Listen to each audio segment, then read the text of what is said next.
Tottenham away.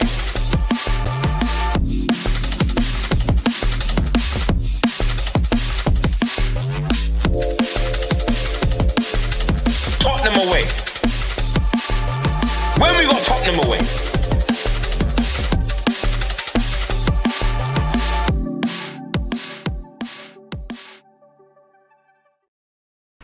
Hello everyone and welcome to Tottenham Away. It's the Friday Night Live show. The guys were just saying to me, Stel, why didn't we just carry on? Why did you do 2 shows? And my answer was, I don't know. I don't know. I just did 2, so there you go. But anyway, listen, for those of you just tuning in, thank you. Welcome to the Friday Night Show. Make sure you like and subscribe and follow the channel.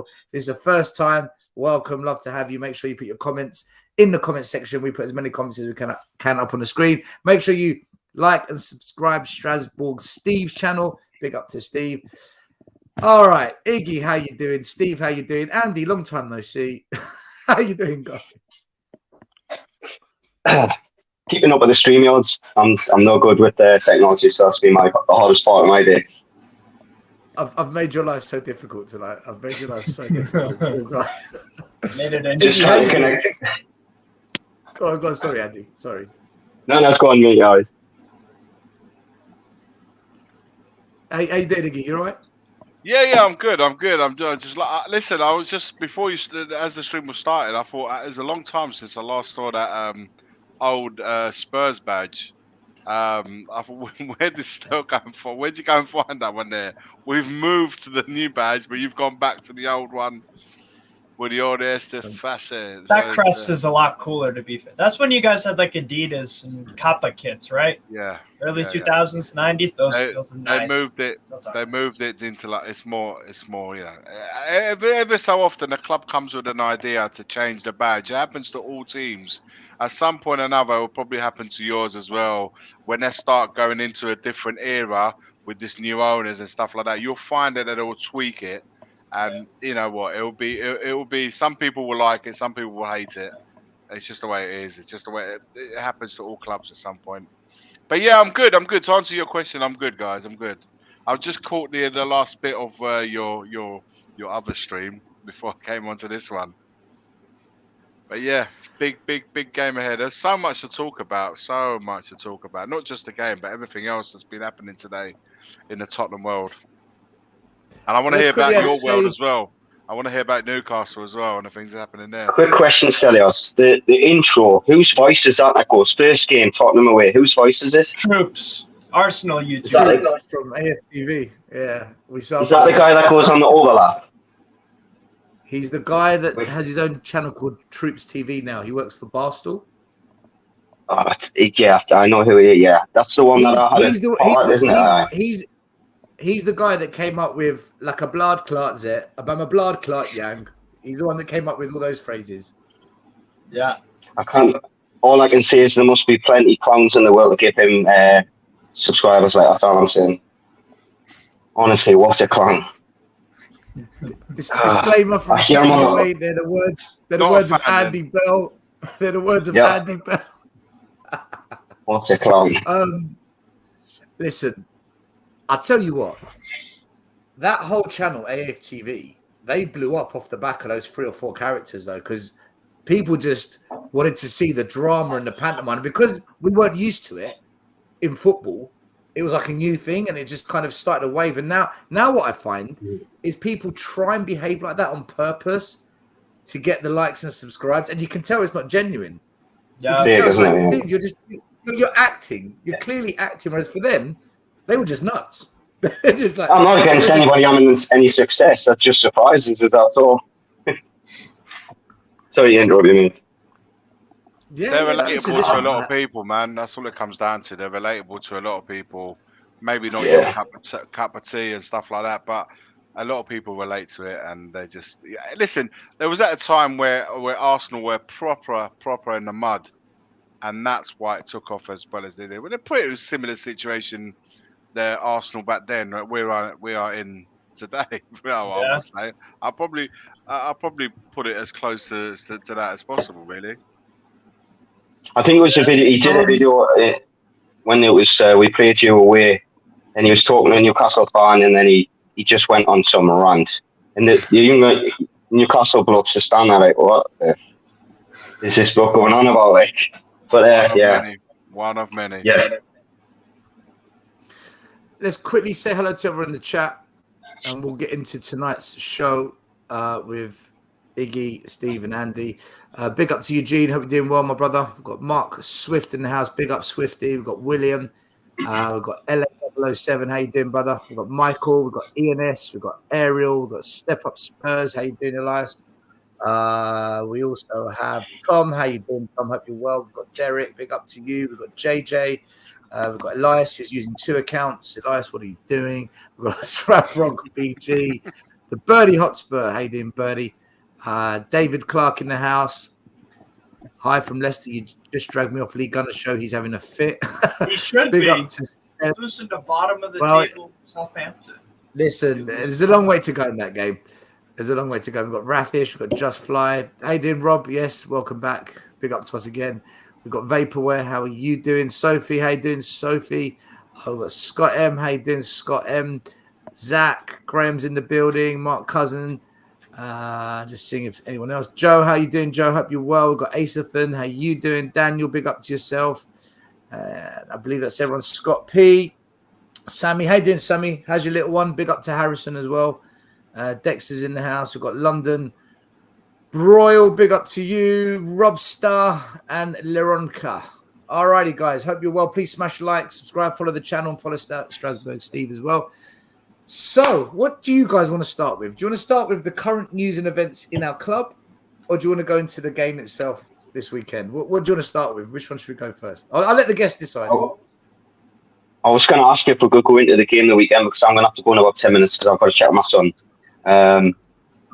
All right. I'd like to say that. Let's bring up. Yeah, listen, Andy, you go for it.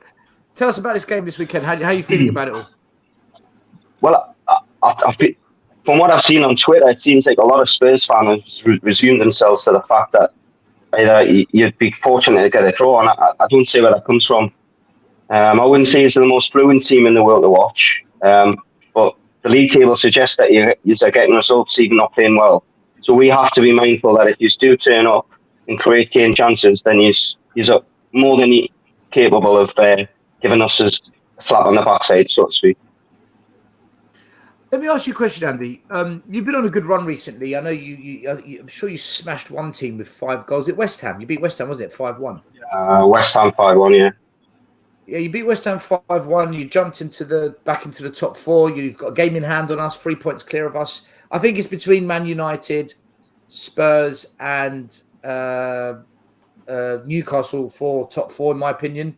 And then Europa Cup is between Spurs, United, Newcastle as well.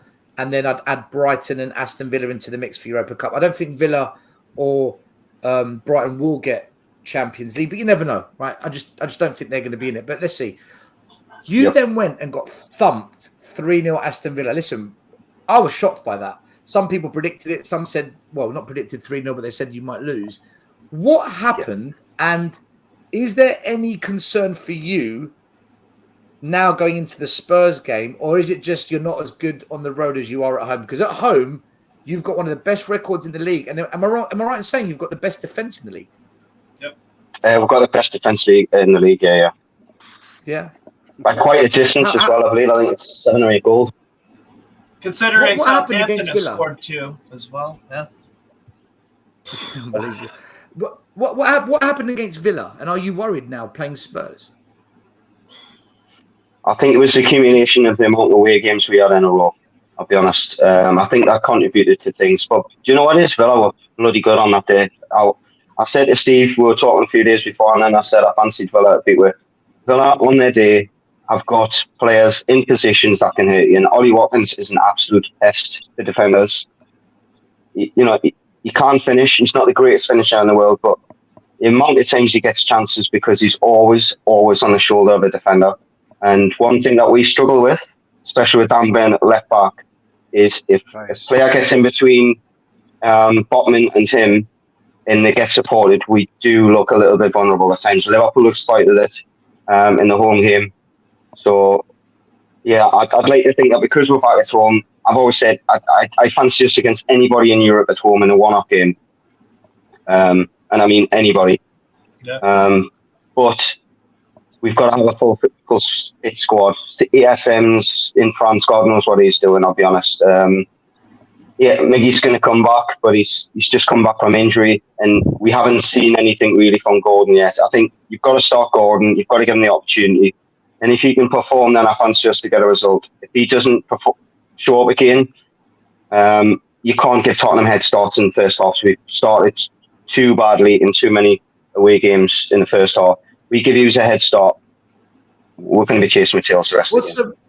Who plays in midfield for you guys, and how many do you play midfield? Because one of the big contentious points for Spurs is that we only ever play with two midfielders, and it's probably going to be Skip and Højbjerg, who as a partnership have proven it's lacking.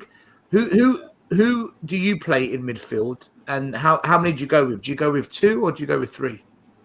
3. So 4-3-3. 4-3-3. It's usually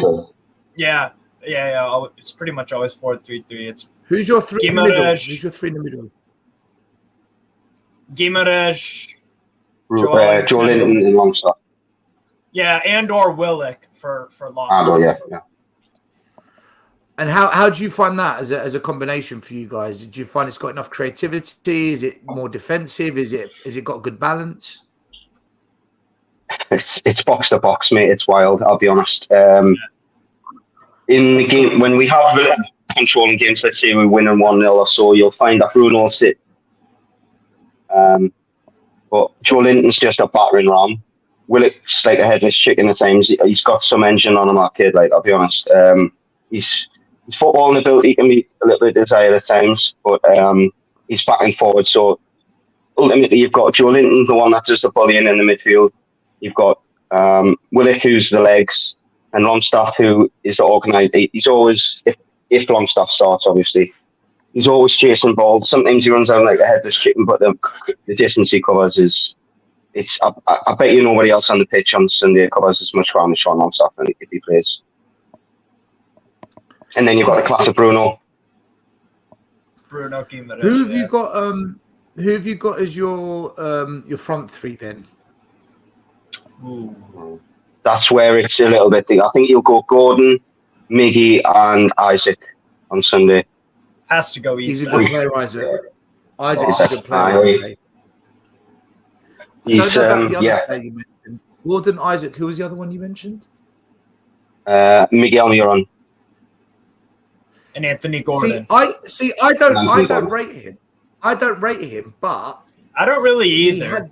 He had a good patch. He was on a good run. I mean, look, he came to Spurs and scored. So, but has he been as good since? Has he tailored off a bit recently? There was an injury recently that kind of had him out for a little bit. He basically had the really, really sensational goal scoring form.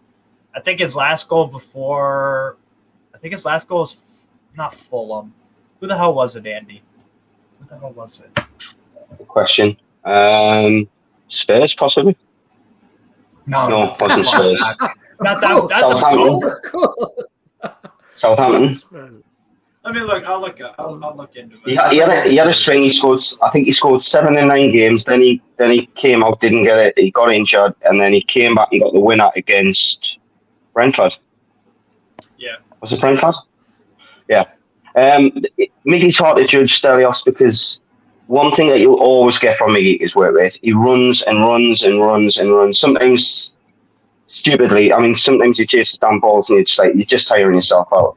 But he never stops. So I've always judged his performances. That is his baseline.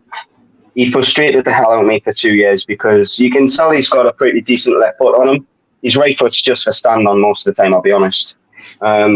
But he's clearly been working on his game. He's now got a coach with him that's willing to spend time with him and improve his game. So is he on the level of people that's getting less goals than him this season? Possibly not. No, he's not a Trossard. He's not a Lucas Moura. Even I don't think he's as good as Lucas.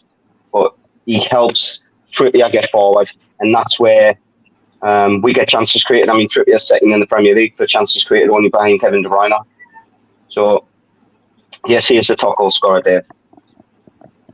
By the way, Andy, his last goal was Wolves at home, 79th minute.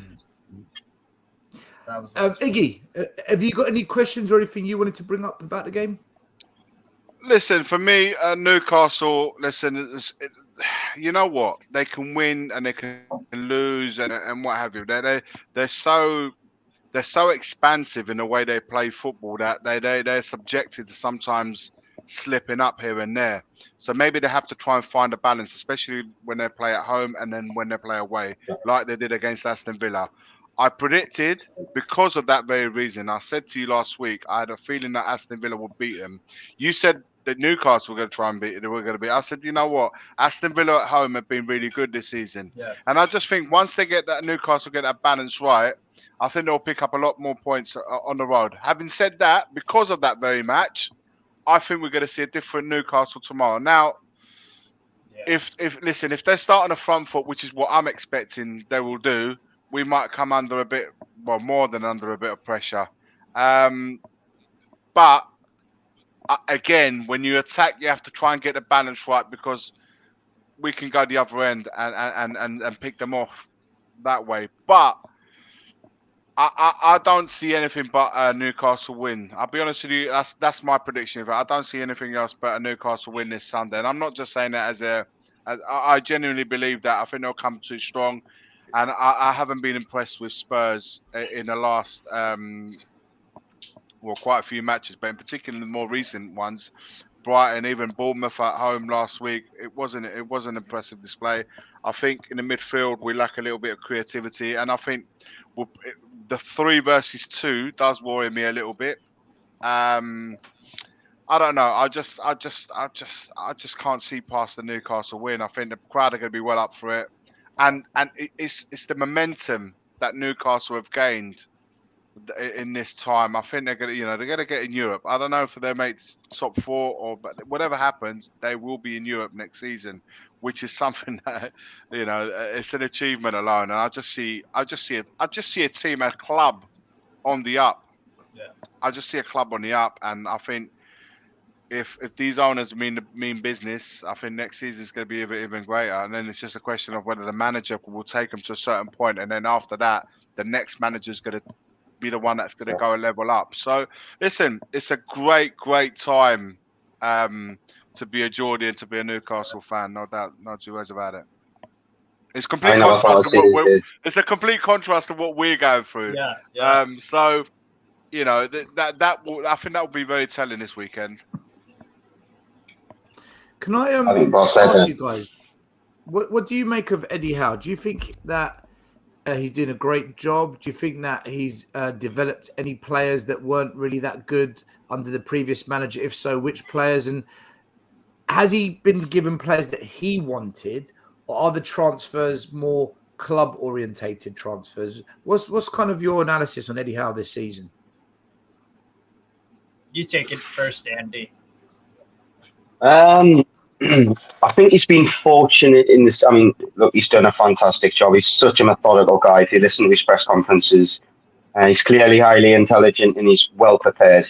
He probably puts in more hours than anybody else in the Premier League manager-wise, in my opinion. But I think it's easier to come into a club when the surrounding parties is all positive. The ownership. You bring in new players in. That's always good. To add to the dressing room quality, but also what they've done is they've added, and I'm from the same town as Dan Burn, so I'm obviously going to be biased. He went to the same school as me, but they've brought players in and kept players like Mark Gillespie in the dressing room to remind these players like Bruno Ramirez, Joe Lintons, the Isaacs of the world, what it means to the local people when you win a game and what it means to win something. And they've all seemed to just lanced onto the same idea that if we win something for this club, we will go down in history as legends. You could go to Chelsea and win a trophy as a squad player, and a Chelsea fan forget about you the next year. You win a trophy with Newcastle United, they're going to have, chances are they'll build a squad statue, never mind a statue. Yeah. So, but I do think he's done a very good job. He's clearly done his homework while he's been out of the game. He turned down the Celtic job because he said he wasn't ready. I mean, to have the balls to turn down a job like that, I think shows that he's a man of principle, in my opinion. And I do think, like you said, what colleague said 2 seconds ago, there will be a point where he will reach his ceiling, and I hope that never happens because I'd love to see us go on with him. But ultimately, when you're going to be sitting at the dinner table with the top clubs at transfers, and they go, right, Zinedine Zidane wants to sign, I don't know, Moussa Diaby, and Eddie Howe's sitting there with him. The problem that you've got is Moussa Diaby doesn't know who Eddie Howe is. He knows who Zinedine Zidane is. So, yeah, That's but when you bring honestly, Mourinho, the mate. job, really. And this is That's when you exactly bring what I said to Mourinho. Steve. Mourinho's going to come in and finish the Bobby's work. It's a dream, but I mean, if it happens, it happens. You know what? If you're regular top 4 and you get into Champions League, I don't think you're really going to have too many difficulties attracting top managers, because Man City went through the same. You know, they went on the up, and they got to that point, and suddenly they're getting Mancini's, they're getting Pep Guardiola's there. You will get there if you just keep investing and you keep challenging for the... Yeah, it's... Oh, shit, have Arsenal scored? No. Arguably, you turn on sees the top English coach around at the moment. I mean... What's this, Arsenal 2-2? Sorry, to answer your question that you mentioned before, I forgot to mention, you said players. I mean, the amount of players that have improved on Eddie Howe is... I mean, Miguel Almiron got 8 goals in 3 seasons. He's now got 10 goals in 1 season. Sean Longstaff was on the verge of leaving the club just before Eddie Howe came in. Shaw was indifferent at times, let's be honest. Who else? Joe Linton. Probably one of the biggest laughing stocks of the Premier League at one point, playing up front, and now he's probably one of the most influential midfielders in the Premier League.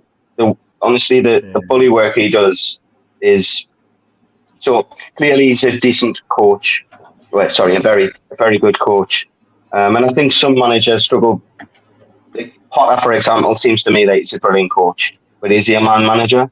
It seems to me like Eddie Howe's got that balance very good. So I'm going to have to go anyways, but I want to just thank you for having us on there. Andy, listen, thanks for coming on. Honestly, really appreciate your input tonight. You've been great to have one. If you ever want to come in the future again, speak to Steve. You're more than welcome, my man. By all means, I'll be keeping an eye on the channel, so thank you very much. Take care, everybody. Nice one, Andy. Take care, mate. All the best. If you beat us, Andy, just stay away for a few weeks. All right, he's got anyway. All right, good. Yeah. Listen, Steve, is there anything? Is it David, who said it's 2-2? It's not. It's still 2-1. It's still 2-1, mate. Why are you? That's what I was saying. Yeah. Who's pulling a fast one? Listen, no fraudulence allowed on this show. We're going to talk about frauds later on, because there was a game in Seville last night that we need to discuss at some point. That's not going to go amiss. But mate, Sevilla are a good side, man. They're 13th in the league, Iggy. How can not you go in Europe? Turn up, yeah, in exactly, Europe, exactly. Let's remember one thing. League is one thing. Shit. Europe is another thing, man. Europe, FA Cup as well. FA Cup is a completely different thing. Are Barcelona good in Europe? Are Barcelona good in Europe? Nope. No, I'm Barcelona talking about are good in Europe. Yeah, but Sevilla got a history, man. Now they've got a history in Europa. They've won 6 Europa League titles since 2006. Listen, we're gonna come on to this in a minute. Right? I gotta talk about Eddie. How? Talk about Eddie. We got Brian Hill in the semi-final, mate. Brian Hill. We're gonna come to it. Talk about Eddie Howe. We're gonna talk about Anne Lamella. We're gonna talk about it. The king of shithousery. Unbelievable. Yeah. Talk about Eddie Howe. What's your take on it? Yeah, so for me, I was always high on Eddie Howe for the simple fact that, well, let's compare Bournemouth to Newcastle and look at talking about elevating in levels, right? Bournemouth I believe it was about 10 odd years ago, 7, 8, whatever. They're bottom of League 2, facing bankruptcy if they went down to the National League. Eddie Howe had a career-ending injury while he was playing for Bournemouth and had to step up as a player manager. And so he took over as manager and actually paid some of the players' wages and whatnot. Oh, it is 3-1, by the way. Dušić. Yeah! Come on, man. I told you Come on, Southampton man. were going to win that. I told No you Southampton way. were gonna win 3-1 Southampton. Come Are on, you man. It is. joking me? No, I'm not. Yeah. Duja Karatacha. Wow. That's a league Oh, title. my In dog. the mud. Unbelievable. Unbelievable. That's what you get for man. playing a stupid inverted fullback and all this stupid Oh, my fancy Lord. crap. Hey, What? Steve, I've got something very special for you as a Newcastle fan right now. Yeah. Ready? I'd love it if we beat them. Love it. Oh, my Lord. Please, no VAR. Please, no incredible. VAR. I beg you, man. No VAR. Come on. That press conference. Yeah. Anyways, about. Okay, I never rated Arteta, my and I Lord. still don't for this Oh, my reason. Lord. They're choking. They're actually choking. Huh? I can't believe it. Incredible, Oh, guys. my Incredible God, man. what's I'm so happening. happy. I hope someone clips this and sends it to all the Arsenal fans, man. Hold that. Anyway, how long left? Wow. 15 minutes. They can still win it. You never know. You never know. It's Southampton. No, They're at the Premier there's League. zero chance. There's zero chance. There's always a chance. There's No. always a chance. After what Spurs did in Ajax a couple of years Hey, ago. do you know what? anything's Do you know possible. what? Leighton's got a point. 3-3 all of a sudden wasn't a bad result. Do you know what? I said to people, put a bet on 3-3. I said to people, put a bet on 3-3. I had that feeling. You did in the WhatsApp. I saw that. I said put a bet on 3-3. I said 2-1. So I was right in principle that Southampton. Southampton Got at the Emirates. Unbelievable result, man, if they get that. That's wild. That's insane. That's what you get when you hire a novice. That's what you get. Arsenal thought that they were pulling off a Zidane, a Guardiola at Barca. They thought that this guy was all. He's You know not. what? Last He's just not. 2-3 games, Steve. They've been a bit wobbly. They've been horrible. You can see 25 it. minutes left. Sorry, 25 minutes left. Dude, but still 25 minutes left. Anything's possible in football, man. I'm celebrating the goal. I'm celebrating the 3-1. But you know what? I'm going to. They just got a chance. Jesus skied it. There was a cross from Martinelli. Anything is possible, man. I'll tell you what. If Arsenal do come back now and win this, if Arsenal win this now, put money on them for the title because that'll just be next level, like wild confidence. The stadium will. Anyway, back to Eddie Howe. Right, back to this game. Yeah. Why is this game on now? Back to Eddie Howe. What were you going to say? What were you going to say, Steve? Well, I was talking about how Eddie Howe took Bournemouth from, like I said, bottom of League Two, facing bankruptcy if they got relegated to National League. He took them, stepped in as player manager, paid the player salaries, yada yada yada, kept them up, got promoted to the third division. Then I think they spent 1 or 2 years in the third division championship.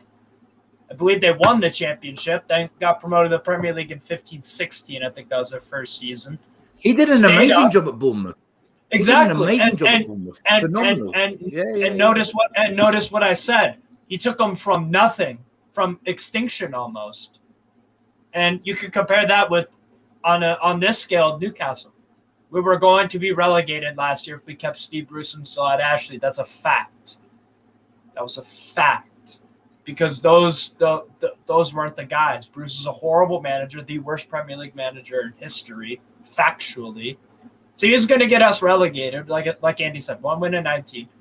Eddie Howe steps in, saves us from relegation, and now challenging for Europe. I think he'll get top 4 Champions League football. I said that the day we beat you guys away, I'm like, top 4 is sealed. Sealed. Because I looked around at the competition and I'm like, these guys aren't actually that good. They're really not. Liverpool are having an off year. You guys are a mess. Chelsea are trash, to put it nicely. But you know what, like, there's no way anyone can dislodge us from this position. But Steve, do you know what though? What a lot of people don't give credit to. Everyone's quick to say, "Oh, that team's rubbish," or "They're falling apart," or "Their transition." What a lot of people forget to talk about is you need to take advantage of those situations. And that's what we were doing. Because there's pressure. There's pressure that comes with that. Because it's almost like when a bunch of kids, like a bunch of 18-year-olds, play a group of men, like experienced men, and the men are supposed to beat those kids. They're supposed to beat those kids. But if those kids find out that those men are injured, they know they can win now, but there's pressure now, but we need to get that result now. And people forget about the pressure of taking the opportunity when it comes. Seizing the moment. And we're seeing it now with Arsenal. Chelsea in the mud this year. Liverpool in the mud this year. Tottenham in the mud this year. Let's be honest. Other than Man City, everyone else has been in the mud except for Newcastle, Man United, who got to a cup final. You're having Aston Villa seasons. and Brighton. Villa, well, but they're not a challenge. So you've got to take advantage. And if Arsenal, for example, if they don't win tonight, they're not taking the moment. And this is what happened to Tottenham. The year that we challenged Leicester City, everyone was in the mud around us. It's like, right, we got a chance. And look what happened. We choked. Yeah. We couldn't get it over the line. So I think people take the pressure factor out of football sometimes and don't give credit to, look, Leicester, they fucking held their nerve, man. And they deserved it in the end. And that's the reality. So if you guys get top 4, Steve, you've held your nerve. Exactly. And I knew, I saw enough up to that Spurs away performance. I saw enough already through the time that Eddie has been here. And I'm like, these are the guys. These are the guys to get at least Europe. Because going into the season, I said 7. I said we'd finish 7th because I'm like, God damn, we got Alexander Isak, very, very promising striker. I loved him out of Real Sociedad. The Borussia Dortmund, he struggled for minutes, didn't really break out there. But at Sociedad, really had a breakout year about 2 years ago. Got 19 odd goals in La Liga. Very, very, very good player. And he's just going to get better, in my opinion. And that's the other thing. It was exactly like you said. It was the combination. I knew that my guys were going to turn up and seize the moment because to pay for sins, in the past of that 11-12 season when in that 11-12 season when we could have got Champions League football, but on last day away to Goodison, we screwed up. I'm like, no, we aren't those guys because we have a different aura around the club. So for me, that was the other thing. I was like, well, who else in this league is good enough to actually kick us out of that top 4 spot? You need 2 teams to do that also, because obviously we're not going to finish above Man City and, Arsenal. I'm not even going. Mate, the Southampton fans are doing the Poznan. Yeah, I saw that. They're doing the Poznan. Too early. Don't go too soon. No. Whoa. I'm just seeing it. Listen, if if Arsenal get, fair play to them, man. They can't believe it. They're bottom of the league and they've gone to the team top. And come on, man. They went there. I know. Thinking they're not going to get nothing. And they still. Do you think? You know what I love about English fans, right? And English football in general. That even if you go to grounds, right? He's going to be super happy, man. Phil P's going to be just like, hey, dancing in the kitchen.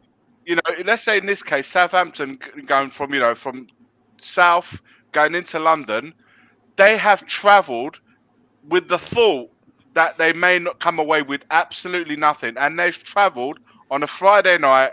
They would have, you got to love these teams. They travel even during the week in a game that perhaps they feel they're not going to get anything out of it, but they still go.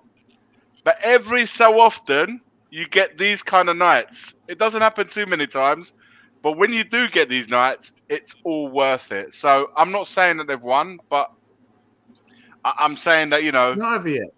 See, Iggy, I actually disagree. I think Southampton smell blood in the water. Remember, they scored less than a minute into the game. Like they. Maybe I haven't seen the game, Steve. I'll be honest with you. I've not seen the game. I haven't seen, so I have to rewatch it to right. No, but I'm just saying from what I've seen, they've been switched on from minute 1. They've been switched on from minute 1, and they didn't crumble when Arsenal pulled the goal back to make it 2-1. That's why I'm saying. What? At the same time, the relegation. Do you know what? No, Iggy, he's got a point. No, the relegation team are also Southampton in points, man. They're in a relegation battle. Yeah, exactly. And those are the most dangerous teams when they're fighting for survival. That's the dangerous kind.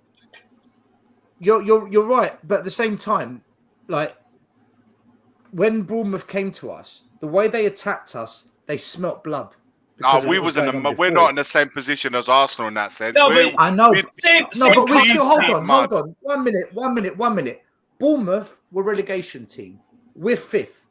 So there was a gap between us. We've got a heavy far better favorite players than versus an Bournemouth. underdog. A heavy favorite at outground as well. home. Steve, at outground as well, right? Yeah. So I think Bournemouth came to Tottenham saying, do you know what? We can get something today.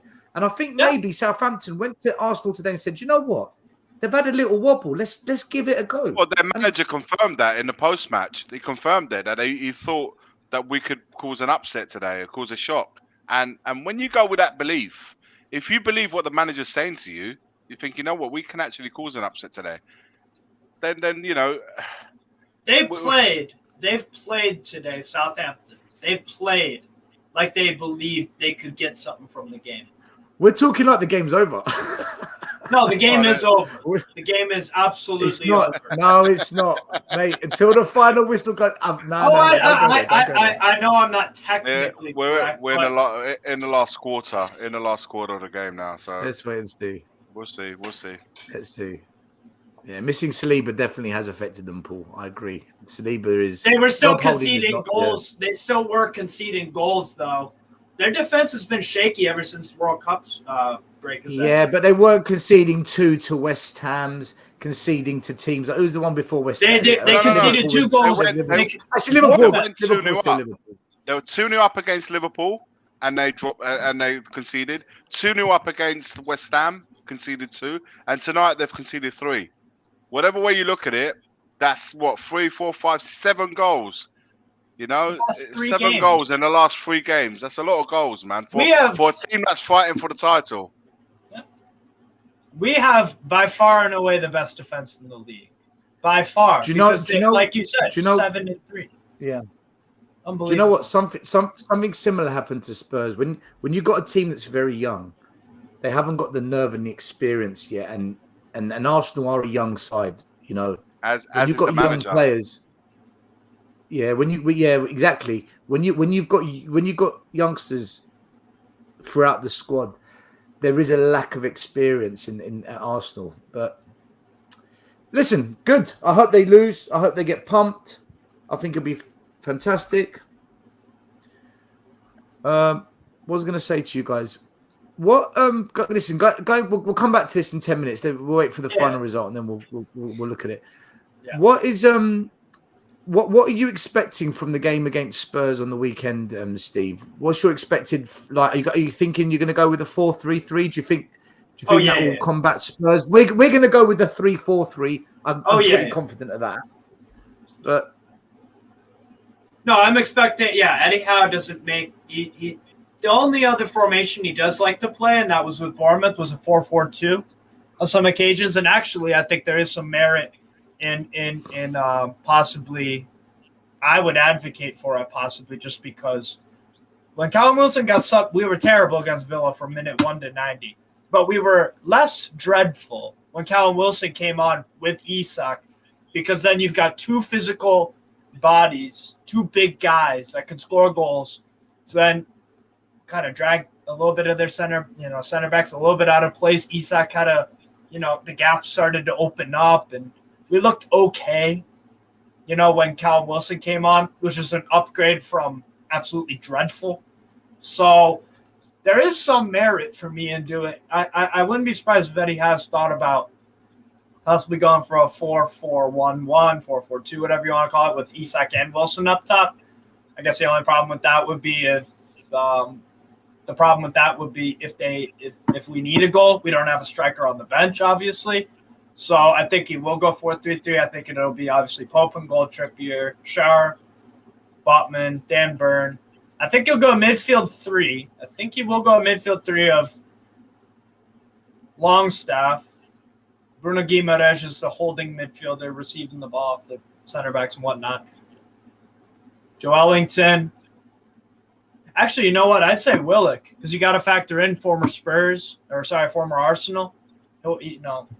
Some motivation there to dig in against his former rival, however you want to put it, that kind of thing. And I wouldn't be surprised if Joelinton plays left wing, Isak and then Miguel Almiron, because Anthony Gordon was dreadful last week, honestly. All of them were, but I think we will get a bounce back. What do I expect out of the game is what you asked. I expect a performance and a win because you guys are on the floor, on your ass. Away from home, we're even fucking worse, man. Yes, exactly. Away from home, we're even bloody worse. Exactly. So we, again, like you talked about, we need to take the chance. We're better than you guys. We are. We're better than you guys, and we need to capitalize off that because that's what a team who, we're in third, fourth place. There's one thing I'll say to you about Spurs though, and this Harry is very Kane. typical of us. No, not Harry Kane. Oh, okay. When we as fans expect to lose, Yes, we do things. We expected to lose to Brighton at home. Somehow we got a win, right? it's a reverse Uno card. If Spurs went, never known a if team Spurs, like it. if Spurs went to St James's Park on the weekend and came away with a 1-0 or a 2-1 win, Steve, I would not be shocked. I don't believe that's going to happen. I expect us to lose. But if we got a 1-0, 2-1 win, I'd be like... When the expectations from everyone around Spurs are down here, then for some reason they're able to maximise from that and surprise everyone result. It's when the heat is on and when the expectations and pressure are high, that's when we bottle it. That's basically you guys don't like playing as favourites, which I agree with.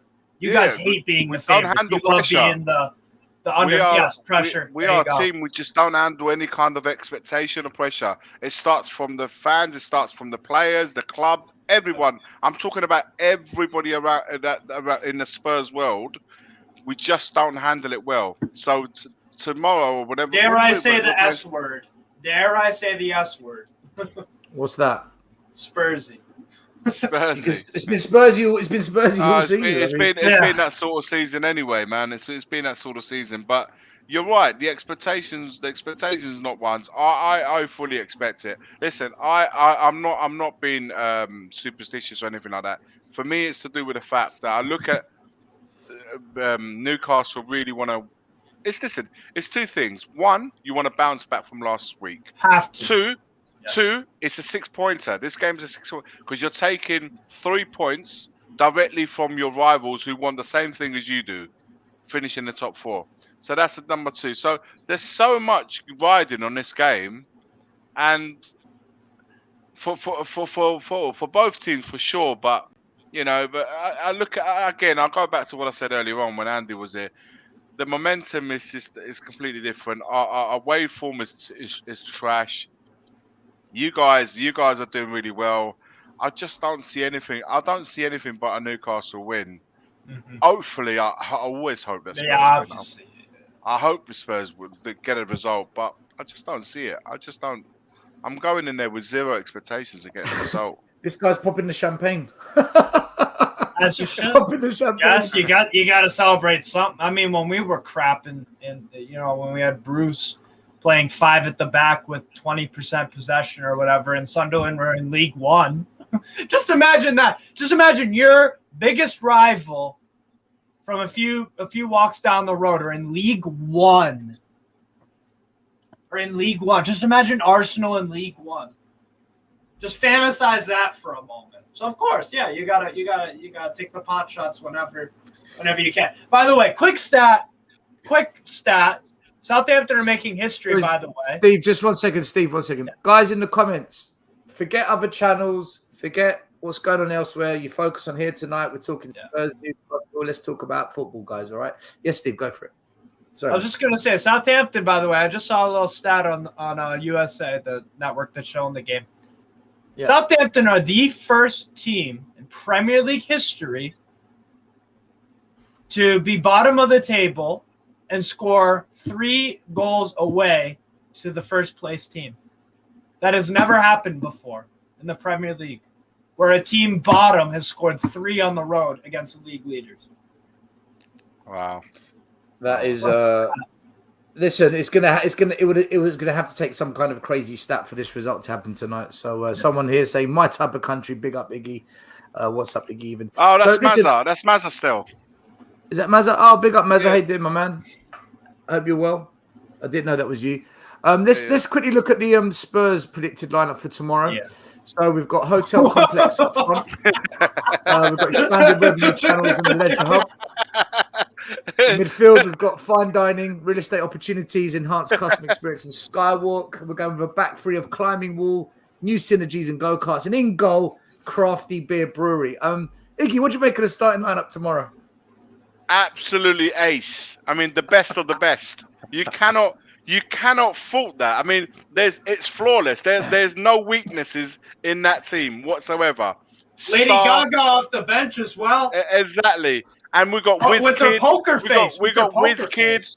We got WizKid, Lady Gaga, Anthony Joshua. On the bench, we've got Joshua, Gaga. Tyson Fury. Everyone's waiting to come on. We've got the naming rights still. With Anthony Joshua and Tyson Fury, we've got the heavy hitters ready to come off and go, pow. Give you some knockout punches. I mean, it's incredible. What a lineup, man. What a lineup. I've waited 46 minutes to put that up on the screen. I think everyone's liking that one. Big up. You know what? If our team matched, if our team actually matched the quality that we've got coming off from everything around that stadium, honestly, that's all we've ever asked for. We don't mind. Arsenal scored, man. Arsenal scored. I knew it. By the way, look at how many fans already left, by the way. I think that also says a lot. I don't give a shit that they scored. You should never, ever leave the team, man. Never, ever leave the team. Well, but you're talking about Arsenal. So. You know, but if the quality... I'm not even excited that they scored, by the way. That was the worst limbs I ever seen in my life. They just went... I think, look, on a climbing wall, probably better in defence than dying. Unbelievable.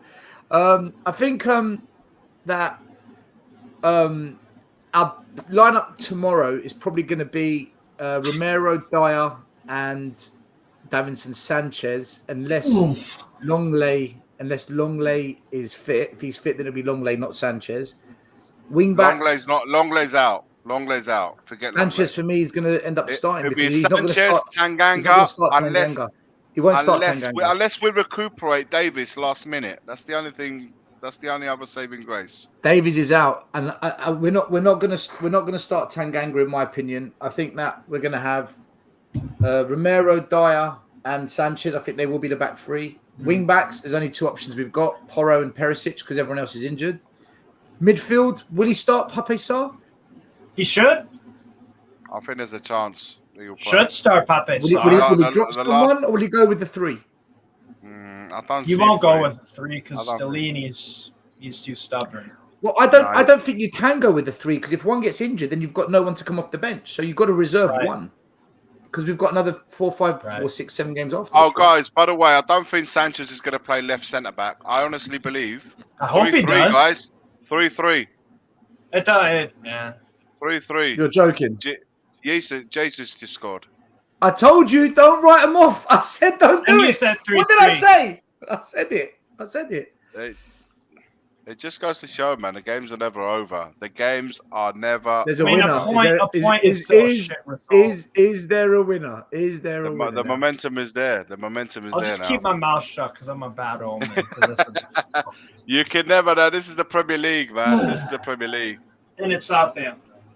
There's 8 minutes added on. 8 minutes added on. They're going to win it. They're going to win it. They're going to win it. Arsenal win it. Arsenal win it. They'll crumble. They've got two. They've done it. But, so in terms of midfield, what are we going to go with? Do you think he'll start Pape Sarr? Do you think he'll rest Skip? Do you think he'll rest Højbjerg? Do you think it'll be two?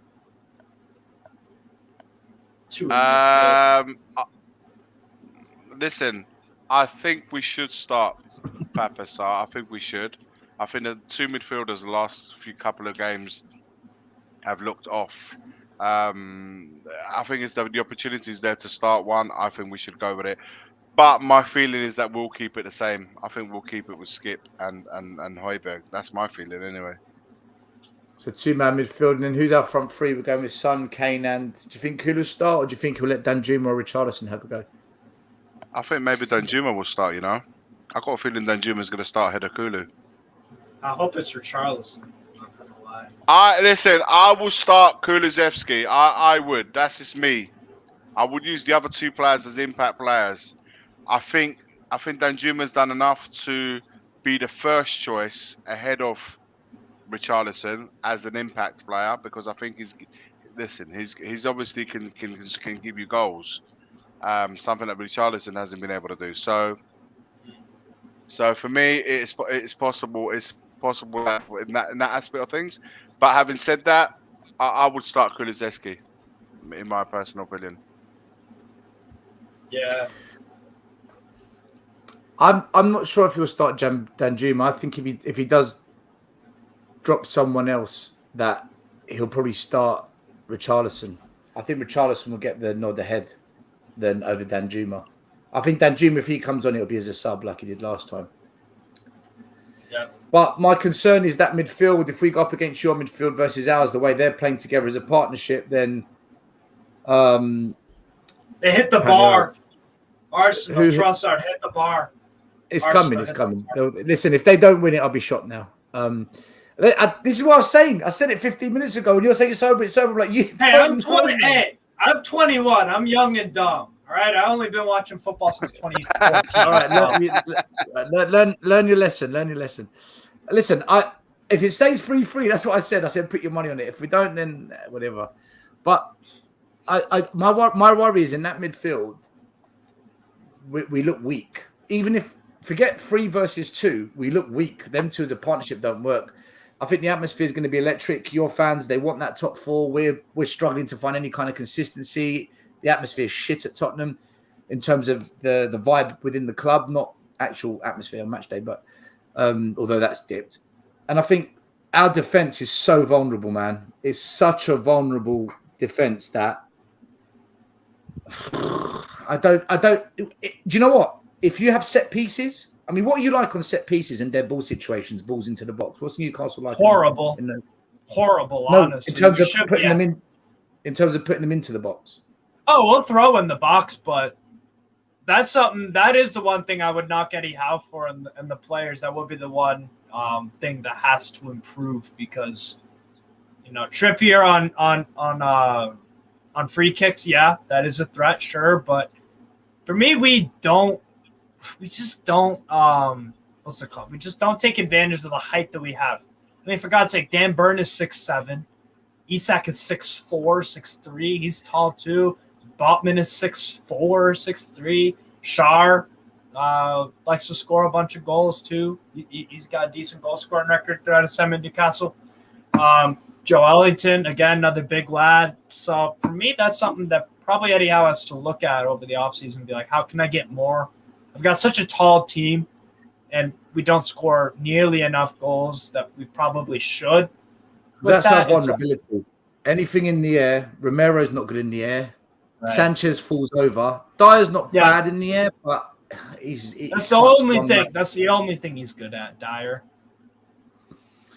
Yeah, let's do a quick score prediction. Guys, tell us your predictions in the chat as well. Steve, what are you going for this weekend? Newcastle Spurs. Go 1-0. 1-0. To Newcastle, right? Yeah, because like you said, I've seen a bunch of comments in the comment section. It's like everyone thinks that Newcastle could get, 4-3, 3-0 and all that. There have been a lot of games though at home this year. We do have a great record at home. Only Liverpool have beaten us at home. So I mean, for me, it's like that is good, but some of the late wins and whatnot, like we've been finishing our chances, and if we were finishing our chances, then I'd feel a bit more confident. But I think we will get the 1-0 over the line. I think we'll absolutely. In terms of the play, I'd be surprised if you got more than 5, under 6 shots. You know what I'm saying? I'm not expecting much from you guys. Well, most fans in the comments are going for you're gonna at least score 3 past us. A few have said a draw. One person says 6-1 Newcastle. Iggy, what are you going for? What do you think tomorrow? The score? Still, if Newcastle win tomorrow, it's done. They, Top four they is go done 6 points ahead of us with a game in hand. And it's too much. We won't catch them. So if Spurs don't pull it out of the bag tomorrow somehow, I don't know how, but if somehow they don't pull it out of the bag, it's done. And I think tomorrow, another 3 goals would be terrible to concede another 3 after the Bournemouth. But you know what? I see 2-1, 2-0, 2-1 to Newcastle. I don't see us winning that game. I just don't. I hope they surprise me in the way they did against Brighton. Against Brighton. I hope that we get a similar sort of game. But lightning strike twice. I don't know, man. I think that we got lucky against Brighton, and I think we actually got a little bit unlucky against Bournemouth because we did create. But having said that, I do believe we'll lose tomorrow on Sunday. And I don't think it's going to be this guy, David, man. Dude, do you want me to just keep blocking you, bro? If I have to put you in a timeout again, I'm blocking you for good. Stop trying to put things in the chat that aren't true. Have I blocked him or not? Put using timeout. I have now. To be fair, he might be doing a score prediction. Graham's going for a 2-2. He's going for 2-2. I think we're going to lose by 2 goals. I think it's going to be 3-1 to Newcastle.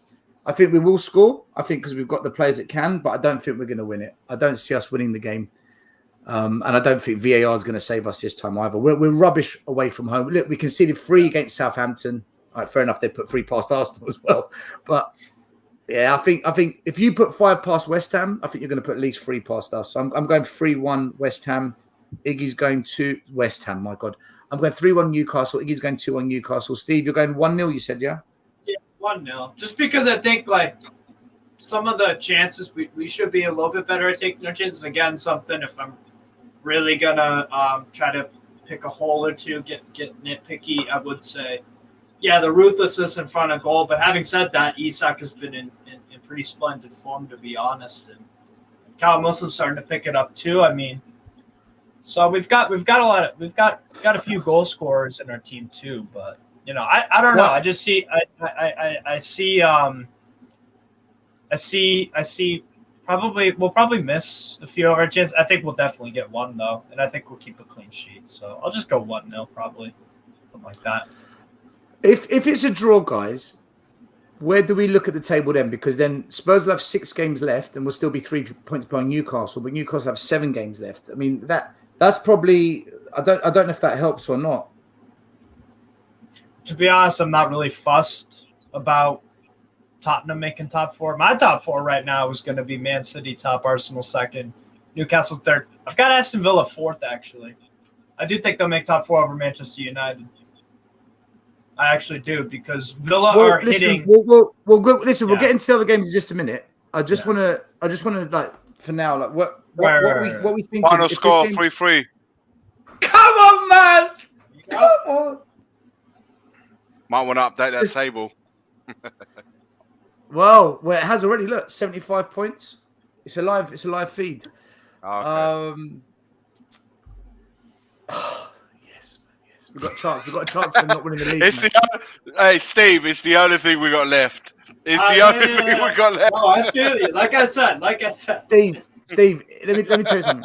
When you live in North London, when you're surrounded by Spurs and Arsenal, the thought of cars driving around, beep, beep, beep, red and white flags, smoke flares. We are in the Steve. We are in the middle of that. What we will go through. We are in the middle of that. We have to go hide in the whole summer. It's curtains. Yeah, it's terrible. So anything that can help our cause, listen. Arsenal have just dropped. Is that three draws? 3 draws. They've just dropped 6 points. They've just dropped 6 points in the last month. Wow, man. Listen, it's City's to lose now, in my opinion. Yes. It's advantage City, and they've got a game at City. If City beat Arsenal, it's over for me. But let's see. That said,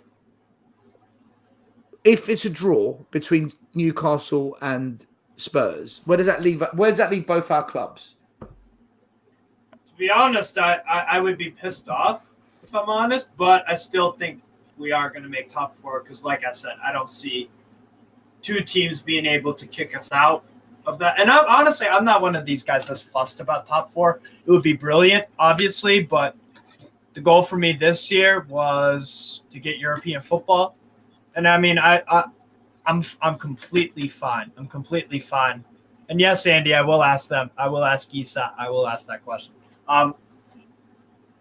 I don't care what European competition we get into because there are positives that we can take. And also, I've never seen Newcastle play European football either.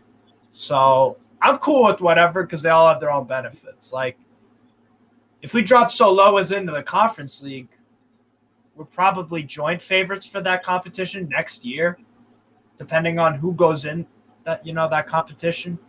And we need trophies because we haven't won any trophies since 69-70. We beat Ujpest in the Intercities Fair Cup final. That was our last trophy of any kind. Domestic silver, where it's even longer. It's 55-56. We beat, I believe it was Man City in the FA Cup final. So I'm not really fussed, even if we drop down to fifth or sixth or whatever.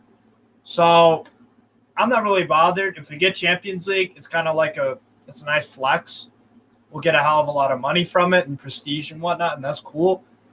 And maybe we could go on some miracle run, but a draw would be disappointing for sure because I obviously want to see Newcastle win, obviously. But I still don't think it would change the outcome of, where we're finishing. I think we'll finish above you. Even if you win, I just don't see the consistency in you guys. That's just I agree. Iggy, do we have to win? Do we have to win at Newcastle in order to get top four, or are we still in it? I know mathematically we were still in it, but realistically, we have to win to still be in it. That's what I will say. We have to win to still be in it.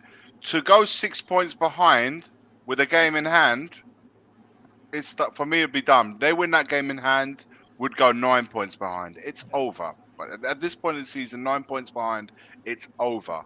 So for me, I would 100% say win tomorrow to still be in it. That doesn't mean that Newcastle are not going to make top four of us. It just allows us to live to fight another day. That's essentially my message.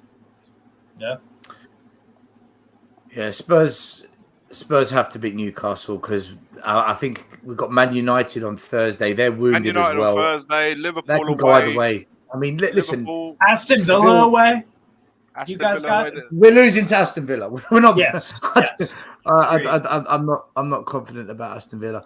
I just want to move on to a couple of other subjects, guys. Sure. I want to end the show on the Premier League other games, but first of all, guys, big up to the Spurs under-17s who won the under-17 Premier Cup. The boys, listen, we don't get to celebrate much at Tottenham, so when the youth do something, we need to big them up. For them, man. Yeah, listen, it was a good night for Tottenham Hotspur Academy. I will say though, on the night, Nottingham Forest did go down to 9 men. They got 2 red cards, and they were red cards, so it was the correct decision. But when it was 11v11, 11v11, it was 1-1. So, but listen, don't commit the fouls. Don't break the rules. All part of the game. Any small margins of advantage, you capitalize. Yeah. That's the game. Listen, we said it earlier, didn't we? You got to take when the opportunity arises. You got to deal with the pressure because it's the pressure of not winning now against 9. It's like how embarrassing, right? On Thursday, Man United, the team that we play after Newcastle, they went to Seville and oh my God, Maguire and De Gea. And listen, I want to share this with you. There's scenes at the end, man. Crazy. The fans outside of England are just different gravy. Oh man, they're just it's you don't see that in England. You just don't.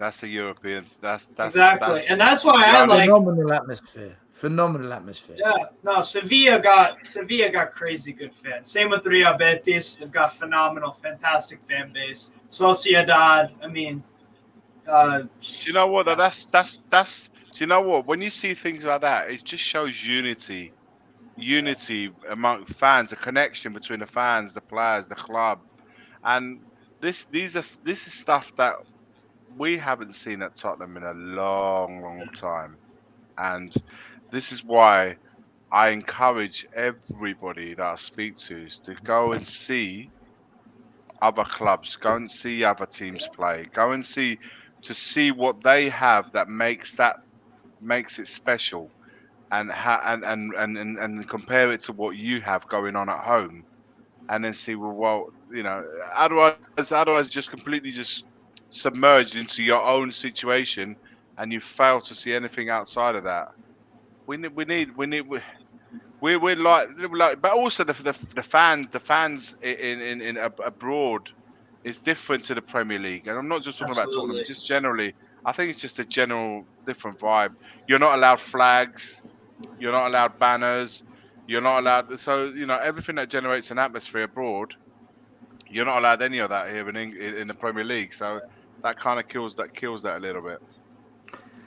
The other thing I wanted to talk about that game was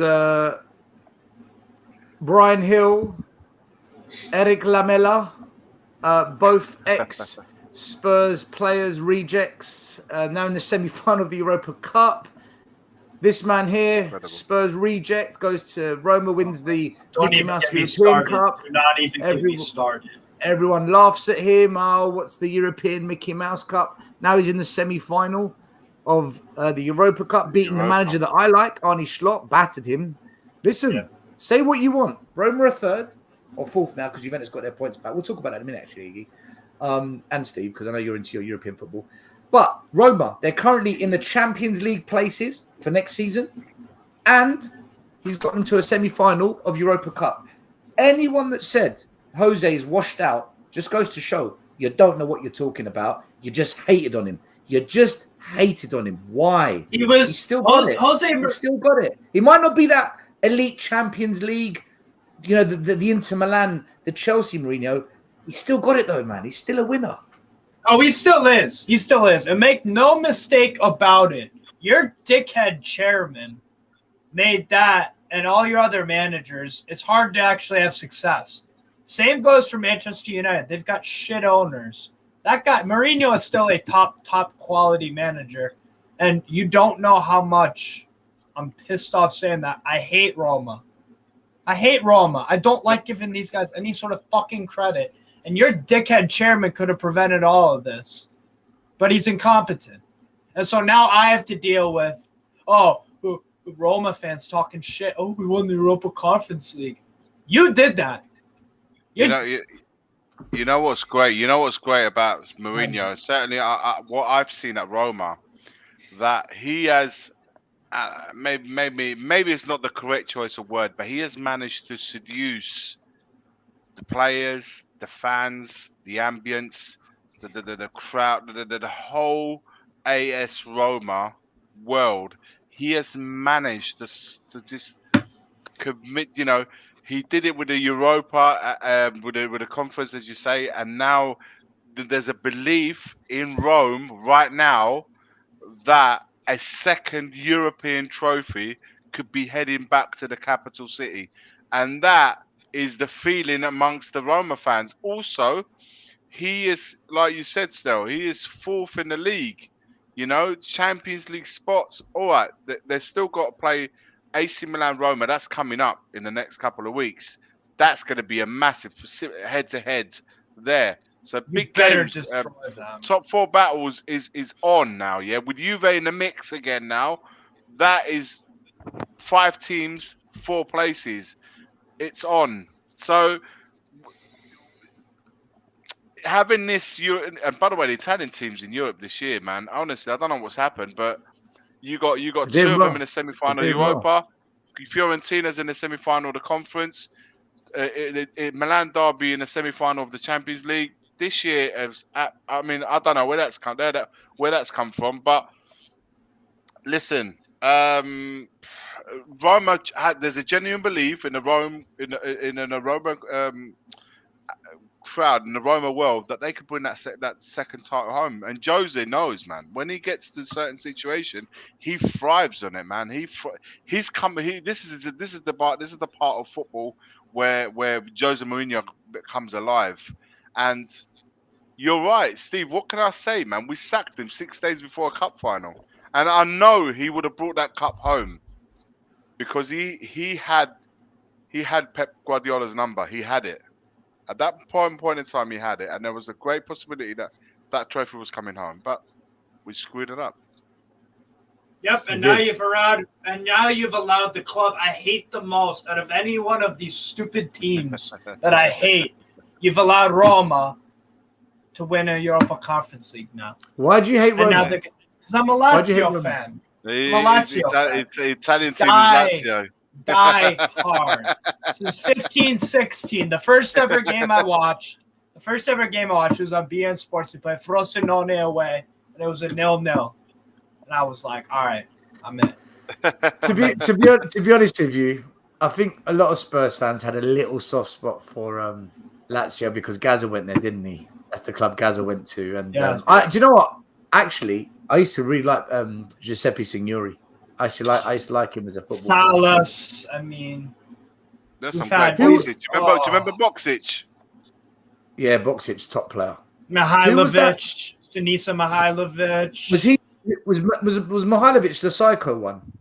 Serbian. Free Mihailovic, kicks. yeah, the centre back with a great free kicks. He passed away recently. Yeah, really? It was him. Wow. Yeah, he passed away recently, but not just before Vialli did. That's your pretty. It was him. They had a great team. Do you remember they had Sebastian Veron. I've got his. Did they have Almeida as well? I remember Nedved. De La Peña was there as well. De La Peña. Mihailovic, very Nedved. Sergio Conceição. Yep, Conceição. There's some really good players. Obviously, Christian Vieri, Pavel Nedved. Listen, they won the UEFA. They won the UEFA. They lost in the final to R9, didn't they? Sandro Nesta. How can I forget? Nesta. Oh my God. So there are some great players, man. Great players. Yeah, they did have Almeida. Almeida as well, yeah. Listen, we're talking 20, 25 plus years now. A long time. And then we have Lotito, the cheapskate. Yeah. Fucking hate that guy. I wanted to also talk about quickly this. Levy. His appeal. Paratici's appeal got not Levy. Paratici's appeal got rejected, and the club put out a statement saying that essentially Paratici was unsuccessful in the appeal against his Italian Football Federation. FIFA have extended the worldwide ban whilst there continues to be a dispute to scope and so on and so on and so on. So Fabio has taken the decision to resign. So he hasn't been sacked, he's quit. And then Levy, as always, does the correct PR thing. It's been a stressful time for Fabio. Well, you shouldn't cook the books then, should you? We wanted to ensure that we allowed for due process to be followed. Fabio is a man who lives and breathes football. We wish him well. So that's the end of him. Now, off the back of that, Tottenham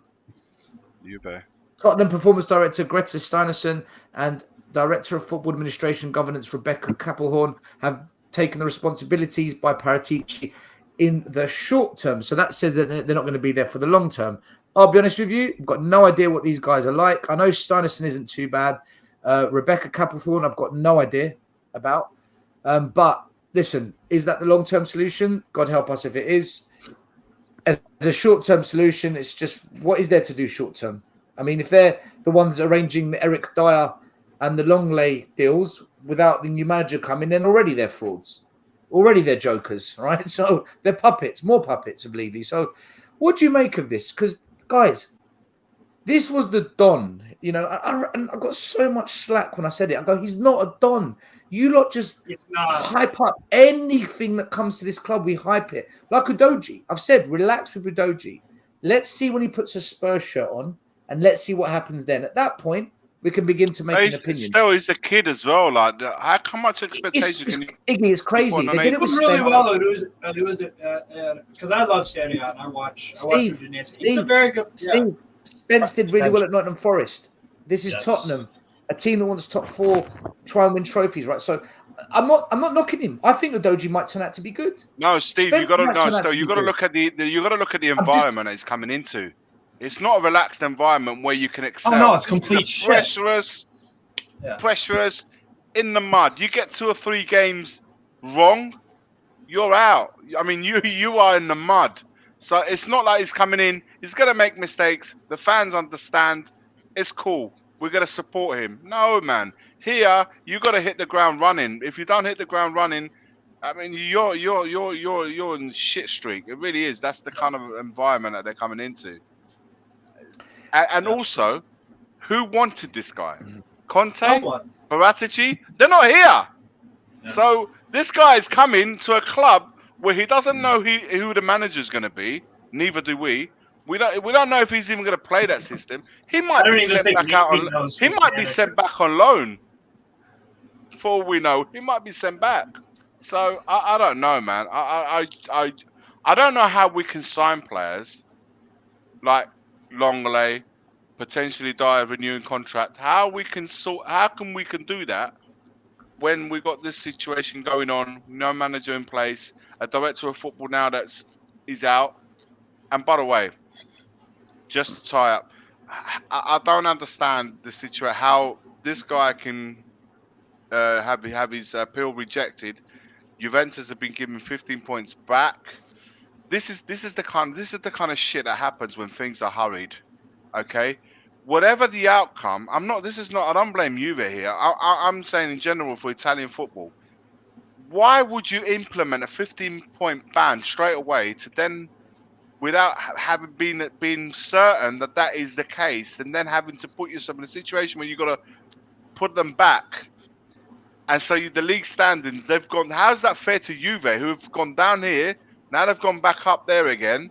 How's that even fair? Why don't you do the process correctly, do everything meticulously to the point, and then if they're guilty, 15 points done, or if they're not, you leave it as it is, or you put those points next season. So you take the time that you need, and if you need to implement those 15 points, where you need to take it away, do it next season. Don't do it whilst the season is in course. I think it's really fucked up the way they did that. Jones Dow just said it in the comment. We're talking about the FIGC. So these are guys that can't even scramble a national team together to qualify. The Italian FA are the ones that took the 15 points away. Right. It was then obviously the appeals of the court that saw that wasn't enough evidence to say that there was 15 points. They the ones that overruled the Italian FA to give them 15 points. Now it's the Italian FA that have gone back to try and say, no, this is all messed up. And this is why, I repeat, it's during the course of the season. They should never have taken the points away from them until they were absolutely 100% sure that everything has been looked at properly, so there's no comebacks. What's happened there? Something was clearly missed. The comeback, the lawyers, Juventus put all the best lawyers on there, and so there was loopholes, or there was clearly enough for them to appeal on, which is why they got the 15 points back. You can't have a situation where a team gets denied 15 points, now gets added back in the same season. They should have done that for next season.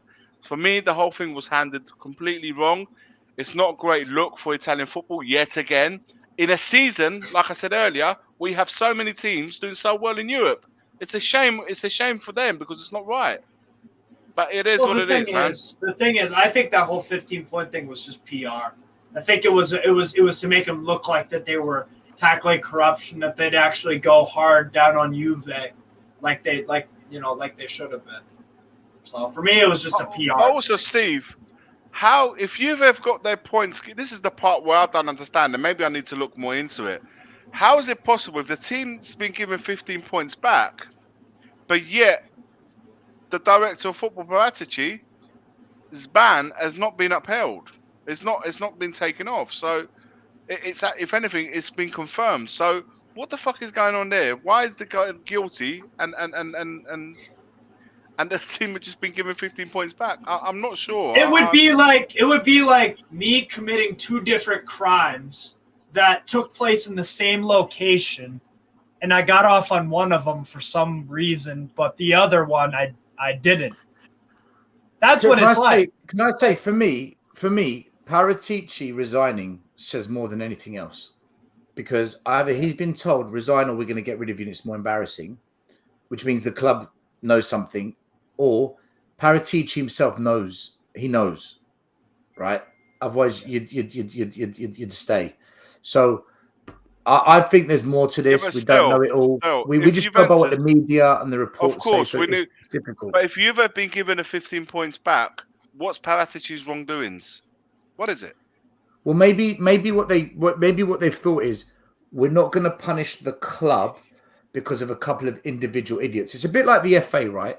If you have two players that have a punch up, you don't ban or fine the you don't deduct points. You don't punish the club as a whole. You say, right, you're both banned for 5 games. We're going to fine you £20,000, whatever. You punish the individual. To punish the whole club, maybe they've looked at it and they thought that was too severe. Maybe we thought that was too severe. I'm not saying it's right or wrong. As you know, I'm not Iggy. I know what you're saying. The last bit I wanted to say was, I'm not saying it's right or wrong, but there's laws and rules that they would have looked at and they would have had time to go for anything. And they would have said, right, can Juventus take us to the European court? Can Juventus appeal with this arbitration body? And they would have looked at it. And if they thought our case might not work, they probably said, just give them the points back and focus on the people that run the club because we can win that one. Yeah, but and that's what happens, doesn't it? But what's happened? Yeah, but what's happened at the moment? What's happening, JP? But what's happening at the moment is that they're given the 15 points back, but it's frozen. It's not. There's now going to be a counter appeal. What's the sound I can hear? What is that? Whoever's got a TV on, turn it off or turn it down. There's a counter appeal. There's a counter appeal to go at them again. So what I'm trying to get at is, first of all, how this is possible to happen during the course of the season. Secondly, what happens if those 15 points are taken away again? The team that misses out on Europe is back in the Champions League, but they're not gonna know this till August. How much planning can go in August to go from a Europa team to a Champions League team? And Juventus come out of that? So I think the whole thing's messed up. I think they should have put everything on hold. And look, obviously you're accused of doing this. You get your lawyers to fight that, and then any outcome of it, whatever the outcome is, you apply it to next season. I think that would be the best way to do it. If you have to take 15 points away, you do it for next season. Let this season go. If Juve go to Europe next season, you say confirmed you're in Europe or you're out. You're out of it. But you have the time to do that for next season. To do that in the course of the season, for me, it's completely and utterly wrong. Also, how can you leave yourself in a situation as a federation to punish a team when you've got the court have come back and said, no, what you've done is wrong. Give the 15 points back. It's embarrassing for an Italian federation. It's money. It's money, isn't it? JP, is that your TV? Maybe. Whose TV is that? Just turn the volume off, otherwise we're gonna. Yeah, that's it. That's better. Nice one. Whoever that is, I'm guessing it's JP. JP comes in, crashes the stream, hits the copyright functions. Well, that's my fault last time, actually. I'm sure there's politics involved as well, man. I reckon, Iggy, to be honest with you, is probably the fact that there's obviously been some money under the table in a brown envelope, as our friend said. No, but this is not just an Italian thing. It's not just an Italian affair. It's outside. No, I know. But also, I bet you Juve have chucked Paratici under the bus. Maybe 100%. They're all fighting for their lives. Yeah, spot on, Dave. They're absolutely scrambling. Do you know what I mean? Like rats and stuff. So it's kind of going, all right. No, he did it all. ban Yeah, Maybe him. the whole He did it. board It's nothing to resigned. do with us. Yeah, exactly. Yeah, but the It's whole nothing to do board with us. resigned, man. The I know, whole I know. Juventus board resigned. But for That's Juve, that's it's guilty, they man. would have been advised to do that, Iggy. They would have been advised to do that. Yeah, but There's that's no not way they good would have looks, done though. it. Whatever way you look at it, it's not good look for a whole board resigning. Why are you Well, resigning? maybe if they stayed and they walked out of handcuffs was a worse look. You know, we yeah, don't know. do you know what I mean? We don't know. Just marched out of the front door. Anyway, how is this? This is a. Hey, big up. This is DJ Congo, Matt Childs. Respect to DJ Matt Childs.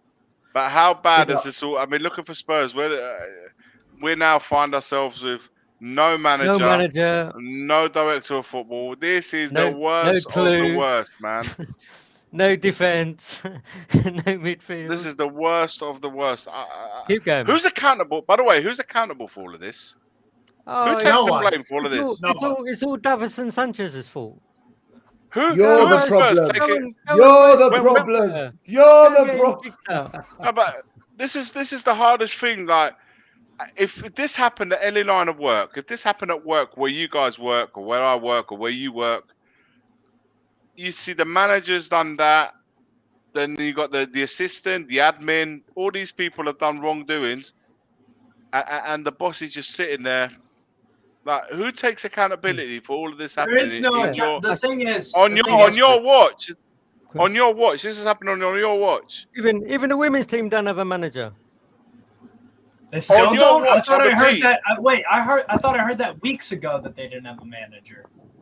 Yeah, Still yeah. don't. They- I That's think not- they still Shortly don't have after- a manager. We're not I going to asked get Steve- managers to the end. Steve, We're not as a getting anyone neutral, till the end of the season. you're not a Spurs fan, all right? Oh no, I'm fully. The more I talk to you outside, guys, outside looking in, who do you make accountable for all of this? From an outsider looking in our club, who do you feel is accountable for all of this happening? Because I don't know what more to say on it. well, let's break it down like this, right? You guys before Levy, you guys were the first English club to 8 FA Cups. You won I believe you won a UEFA Cup early 80s, 84, 83, That's 85, right. something That's like right. that. That's right. So Early you had 80s, yeah. that going for you, and you were a really, really decent cup team. Again, great players, Gascoigne and whatnot, and Ginola. Probably a few that I'm missing, but those are the two that come to mind. Levy steps in, and he throws that all in the trash, basically. It makes a big mess. And the fans can either say, hey, dickhead, this is Spurs. Clean up the mess. Levy said, nah, I'm all good. I'm making my money. I'm all set. And so the fans have the option to attempt to go to the closet to get the Windex or the spray, to get the towels, to try to clean up the big mess. They can't clean up the whole mess, right? They can't. But you can make the attempt to, but your fans aren't doing that.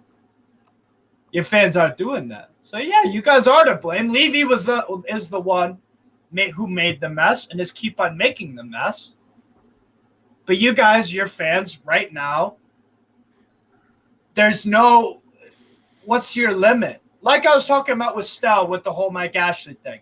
There were a few things that Mike Ashley did that crossed the line that the whole fan base at one point was like, this guy is a dickhead. He needs to go. He's not the owner. He needs to sell up. For example, Jonas Gutierrez getting let go after the poor guy had testicular cancer. Yeah. Sacking him, essentially. That was one thing. Qualifying for the Europa League for 2011-12, finishing 5th. Mike Ashley, and Stell was shocked when I said this, Mike Ashley did not want us to play in the Europa League because he could not advertise Sports Direct in a European competition. Excellent. I am dead serious. There's an article on the Newcastle Brilliant. Chronicle. He wanted to pull out of European competition because he could not advertise Sports Direct because he couldn't call it the Sports Direct Arena, which he changed from St. James's Park, which is, again, the other Steve, thing. Steve, sorry, we've just got to go to Sky Sports. There's an Arteta doing his interview. Back to you. What a wanker, honestly. Anyways, But by the way, guys, what have you guys made of Levy's university discussion? I'm going to bring it up now, Iggy. I'm actually going to bring something up. Hello, guys. Because I was going to get onto that. Hey, what's up, Murray? Murray? Big up, Murray. Murray. Big up, I Murray. How you apologize, doing, I my was brother? so late. I decided to take a peek at AFTV, League Gunner, Troops, and the football Are they- test. You know what? Can you Yeah. smell what the Rock is cooking? And see the tears. I mean, I would love Southampton to hold it, but draw is okay. A draw is completely good. Hey, do you know what? Tonight, AFTV and popcorn and chill, and it's gonna be one of them Oh, ones. yeah. It's They're going to make about £20,000 in ad revenue tonight. The whole country's tuning into AFTV. Meltdown, Don Robbie's rubbing his hands tonight. It's like, Oh, yeah. finally. Battle job. To be fair, the day that Sunderland got relegated to League One was probably the best day of my Newcastle life up until this season, to be honest. No, Steve, no. This was the best day of your Newcastle life. Oh, This fuck. was the best day of your Newcastle life. I love it if we- I love I it. wasn't even I born love for it. that Beat shit, them. man. Love it. Love it. Yeah, How they love put it. our titters. Listen, guys, I want to let's quickly go on Trust to me. Trust me. mate, You're saved. You're saved. This is a shameless show tonight. Fair enough. So courtesy, I just want to give a massive big up to Bob Spur TV because he made this video. So make sure you go like and subscribe to Bob Spur TV. We'll be on there tomorrow night in the wall. Bob Spur TV, 10:45 p.m. Check us out. But Bob made this video. It's just a brief Big up, Bob. breakdown of the Daniel Levy. Big up, Bob, man. This is if you don't know Daniel Levy. Just when all the drama's happening, he's conveniently done an interview at at Cambridge University where he studied, and this is basically what happened. Check it out. And we had this interest in Tottenham, and we decided to increase our shareholding. I had no intention at that point in time to be involved in the day-to-day running of the club. It was purely, at the time, an investment opportunity. And then I realised actually to really maximise the opportunity and have an influence over the success of the club, I really needed to get involved, and that's what happened. Well, so we had a meeting a couple of weeks ago with all us. We have about 750 staff in Tottenham, and we brought everyone together and we put up a big picture with lots of trophies in it. And it is about winning, but winning, depending on the moment in time you ask that question to various people, means different things. So when we first came into Tottenham, winning was making sure we stayed in the Premier League. And then as time goes on and we got more successful, it was about getting into the Europa League, getting into Champions League. And obviously the ultimate is to win the trophies. So, that is clearly what we're trying to do. It's easier said than done. Am I happy that we haven't won more than one trophy in the last 15 years? Absolutely not. But I also think that we've had some fantastic times. We've been in Champions League a number of times, and despite the fact that I feel sick that there's a club in North London that's a bit higher than us at this moment in time, if I look back over the last 5 years, we've also been above them. So, that's what happens. I mean, when you're building a club and you're building long-term value, I would say there's a number of ingredients. One is profitability. Some clubs are valued a lot of money that aren't profitable, so therefore revenue becomes important. Physical assets, success on the pitch. There's no one aspect. You really need them all to come together. Debt's not really a problem. Anyone that understands finance, providing you can match long-term income streams with long-term debt, and it's financed properly, it's not a problem. And the fact, our debt is 30. Basically, it's a 30-year mortgage at a very low interest rate, so it's not a problem. No problem at all. I'm not sure what an average Spurs fan is, but I'd hope they would perceive that I'm always acting in the best interest of the club. I think whenever you appoint a coach, you're always appointing them because you think they're going to make you win. You don't appoint them with the intention, it's only going to be for 1 year or 2 years. You hope it will be long term. All I'm making the observation is, in Europe, coaches are only appointed for 1 or 2 years, whereas in this country we're obsessed with, if someone gets appointed and only has a 2-year contract, how do you expect him to succeed if he's only got 2 years? I think when you look at a club, you have to decide where you are in the pecking order. So I accept that there may be certain clubs in Europe that are bigger than us. I have to. Thank you from Bob Spur TV for putting that compilation together. Make sure you go like, subscribe to Bob Spur TV. But guys, there's so much that Bob dissected. It's about an hour long, right? He's dissected.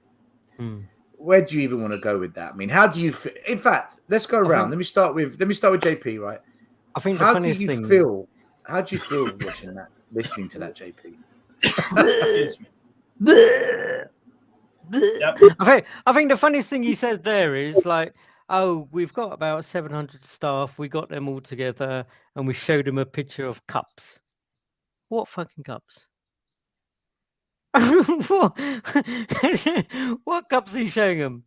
Winning's about staying in the league and then slowly, gradually getting up and stuff. What a load of tosh. But he did say one thing, which was totally honest. It's about profitability. That's the main thing I took out of that, because he's gone back to uni. He's gone back to show off to all his students. Look, you guys can come out of here and also go out there and be profitable. That's what I do. Mari, do you know what? I just need to get something off my head before I forget. The only thing I took away from that, and that's where I just stopped listening, was when he said, "What is an average Spurs fan?" That for me, I'm done. I'm done. I don't want to hear. Mari, how did you feel? I think he was answered. I think the question was asked to him. What do you feel like the average Spurs fan feels about you? How they see you? And he goes, and I don't know what the average Spurs.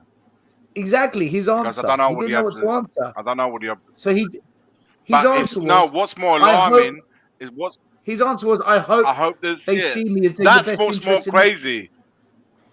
Anyway, I truly believe exactly. You're right, JP. I truly believe this guy sees himself in that light, but he is fucking like clueless, man. He is so like he cannot read the room for love or money. He is seriously deluded if that's how he feels as average Spurs fans view him. I really don't fucking get it. He's Moses. He's Moses, man. He's Moses. He came, he parted the sea, and all the Spurs fans, look, I'm going to save you and get you to the other side. Don't worry, I got this. But on the way, I'm going to sell a couple of this, I'm going to sell a couple of that, I'm going to make some money. I want to get Murray to speak, because I come to him and we've all spoken. Sorry, Murray. No. All I was going to finish off with, and then Murray can have as long as you want, brother. All I was going to say is, do you remember when Sorry. When Wenger first went to Arsenal, if you remember, he was like the best thing since sliced bread, because he brought in a new culture. He took the old English culture out, the drinking and all the gambling and all of that stuff went out. He came in, changed the menu, changed the way they eat, they look after themselves. They were now no longer just 80s footballers. They were now prime. They were going into a new era. Then he took them to a next level, took Arsenal to a next level. Then he started going stale, and to the point at the end, the fans wanted him out.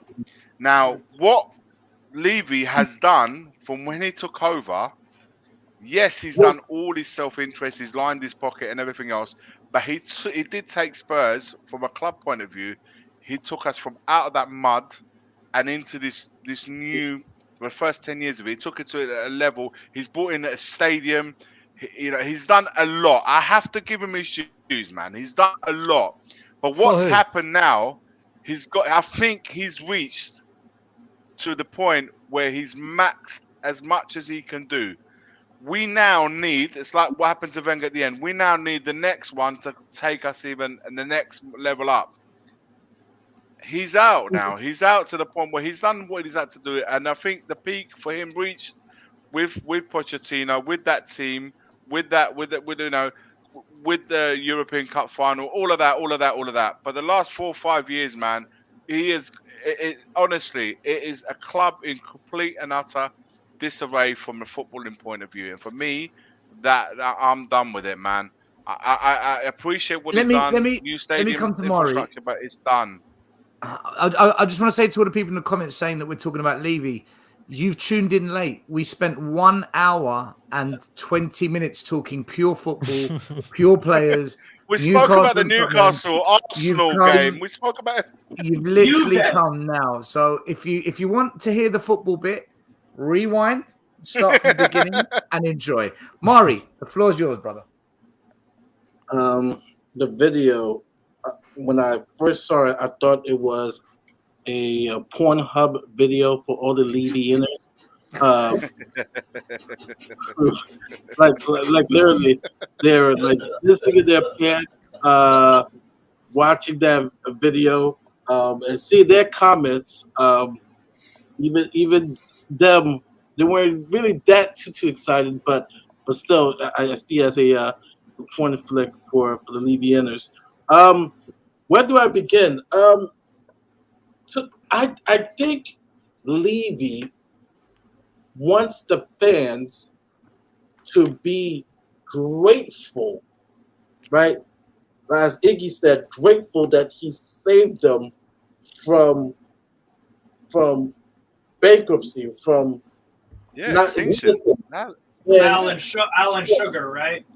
Yeah, and I get that, and this explains the post-traumatic, the Stockholm disease of not wanting to leave Mama Bird, as they say, leave the nest, leave Mama's house, because he's rescued us to a point that we are a cash cow, we are an ATM machine in regards of the success, and kudos to that. But the thing is, we are a football team, right? We are a football team, whereas he has saved us from financial ruin, and where he should stay in his lane, he has come across from the football side. And the thing is, I've said this in the past, it's almost like he's trying to make up for the times that he didn't get picked to play pickup football. He was picked last. So he's making it up by thinking that he's a football genius. Stell said this in one of his videos, formerly the old channel, that insiders say he knows nothing about football. He knows absolutely nothing about football, but the narcissist that he is wants to dictate how we scout, how we get players. You know, it's ridiculous. So one of the points he brought up, which I think he was all over the place. They mentioned, you know, the history, right? Cellini and stuff. He talks about, you know, we had a history, and notice how short he spent.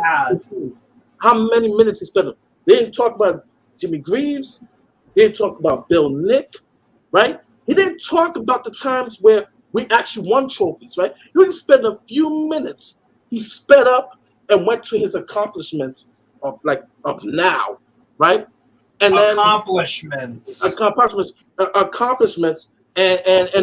fantastic. I love the word he said. Fantastic times, right? Fantastic, right? Based on the Lucas Moura hat trick, fantastic. What will be fantastic is hold up a trophy. I've only had that fantastic moment once. Juan de Ramos, right?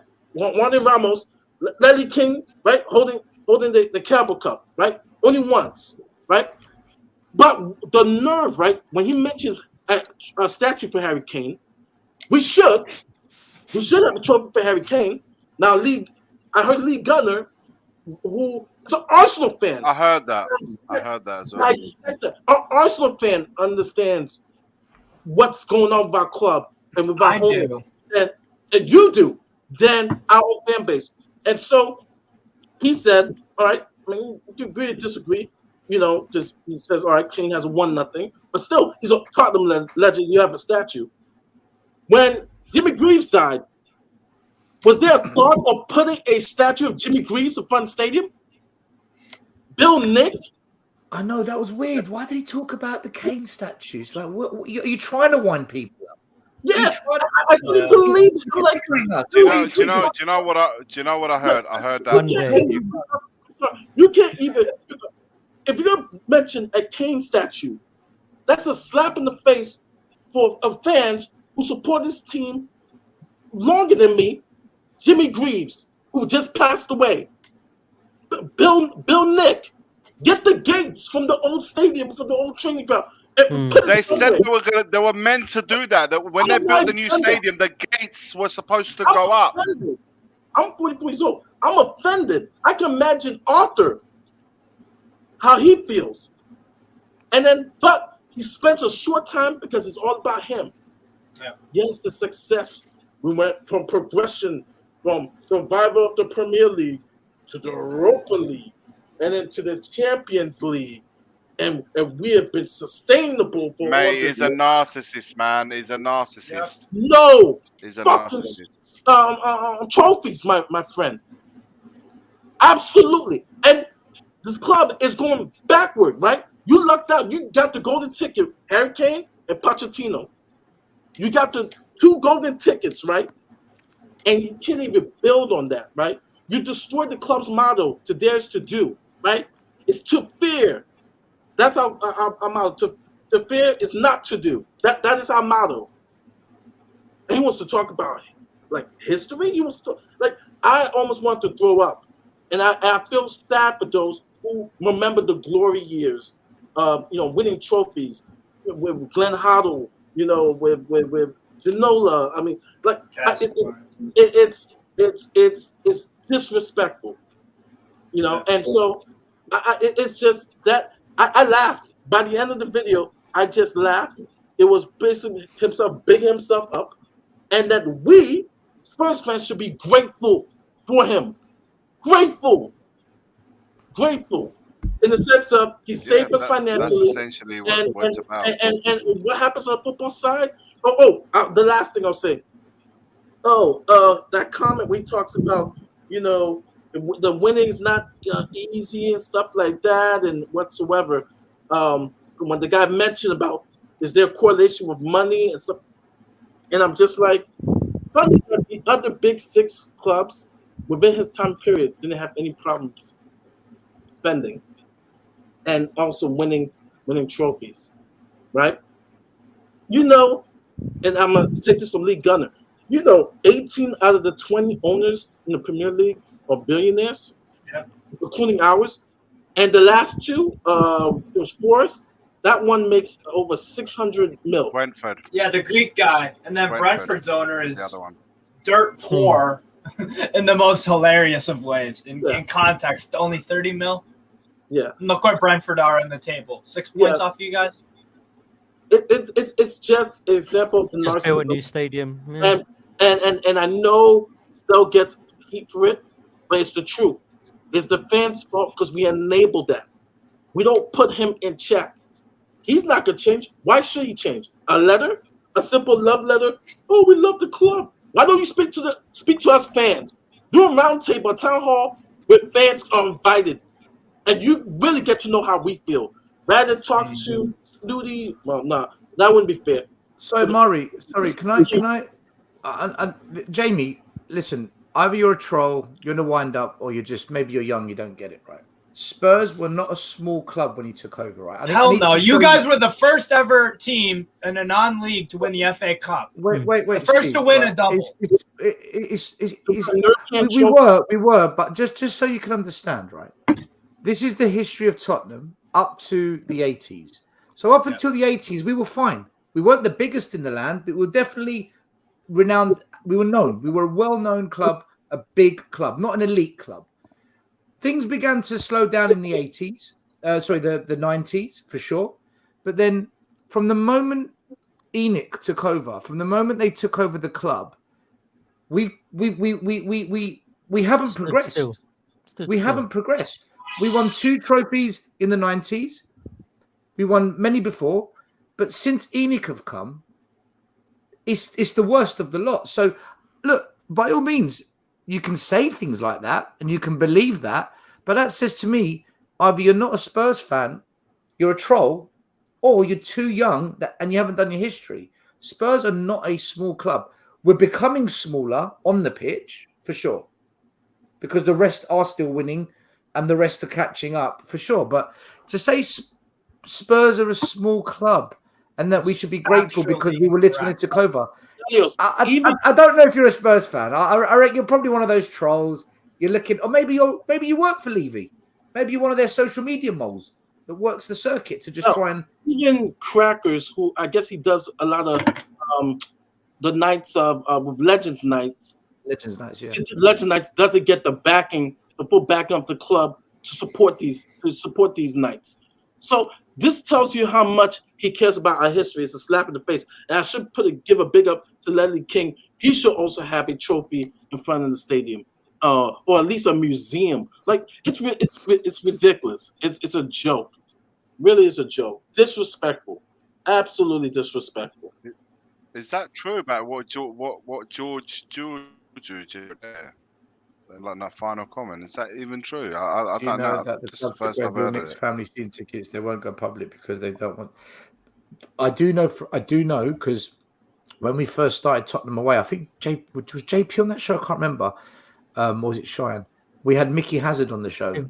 With Mickey Hazard, yeah. It was Mickey Hazard, and Mickey Hazard said to us that they took the name away of certain legends for the lounges at Tottenham, and that their privileges changed as well. So I know recently they've done certain things regarding the legends.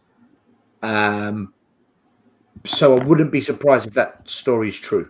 I wouldn't be surprised. That's just shocking. The same thing happened with Mike Ashley I don't know if it's true. The Alan Shearer bar. I have to say I don't know. Well, George, you're saying it's absolutely true. So, do you know what, guys? I'll tell you what I find amazing in a stadium. In a stadium that doesn't have a name, okay, no naming rights. We could call it the Bill Nicholson Stadium. One trophy, not two. One trophy. You're lying. Lying. Jamie, don't lie. Don't lie. Jamie, just do some research. We could. Yeah, just go online. Type it. We could. If he's probably including the Aldi Cup. We could name a stand, the Nicholson stand. We could name it the Greavesy stand. Yeah. There's so many different names we can put for those. Also, do you know what I find at Tottenham? That differences to different from the stadiums. They have, when you walk in and you go to certain parts of the stadium, they have, like, you're right, legends of people that have been historically part of that club. You go to the Emirates and they have their legends there. You go to Liverpool, they have their legends there. And we have corporate, nothing, man. We have nothing. You're right. Yeah, but it's like an O2 Arena. It's like an O2 Arena. There's nothing. Disconnected. It's no good from the club, from the fans. It's corporate. It's an entertainment center. It's not a family. It's not a family. Yeah. You see in the interview, he doesn't know what the fans want. He doesn't know even the social media. They don't know. They put postings like at the wrong time. Like even they can't even read the room. Their social media can't even read the room. They don't know what the fans think. That's what that question was ridiculous. What do you think the fans think of you? Well, I am savior, and everybody praise me. And when we finally win a trophy, it would be nice. But we had a fantastic run with me. That's too much. Makes me Moses. Makes me sick. Moses. If you guys. It's not a just want to quickly say a massive thank you tonight to our channel sponsor, Surrender Ale. Thank you for supporting the channel. Appreciate your kind work and donation to helping us. Brewed in Woolwich for Wankers, Surrender Ale. Thank you so much to the sponsor. Steve, you're not a Spurs fan, right? When you and you don't need to be biased and support what we say, okay? But you've experienced Mike Ashley. Levy is not Mike Ashley. He's listen, even I'm going to say he's better than what Mike Ashley did. But when you look at Spurs and you look at Daniel Levy from the outside and someone that speaks to other fans in other groups, maybe, I don't know, Arsenal fans, Chelsea fans, Brighton fans, and because you support a lot of so you follow football a lot in general. What's the general perception you get of Daniel Levy as an outsider? That he's everything wrong with the modern game in terms of mindset, in terms of the thing that I think about it like I think this is a very deep problem that that other Premier League owners could take advantage of. Think about it like this. All you have to do, if you're a club owner, build a new amazing stadium like Tottenham, and basically you get a free pass. And then you can have concerts. And then that's where the cash comes. And then the football team, as long as you keep them in the Prem, you'll get the money. I think there's deep implications to this. Levy has set up a ownership model where, yes, you have to have a huge investment into a brilliant world-class stadium or whatever. But that will give something to the fans that actually doesn't really mean half a shit, if I'm honest. It really, really doesn't. Like the gentleman Mari next to me said, it's an ATM. It's an ATM. And the Premier League is already crazy with money, but it can go further. It can go further. I think, I honestly, this will be the downfall of the Premier League. This will happen at other clubs because businessmen will see this model. If Leeds need to, let's say Leeds, they need to replace their ground, Ellen Road. They'll build a new super stadium and try to elevate their club, and they'll do the same thing. Oh, well, you guys weren't in the Premier League for, 15 plus years or whatever. Nottingham Forest, same thing.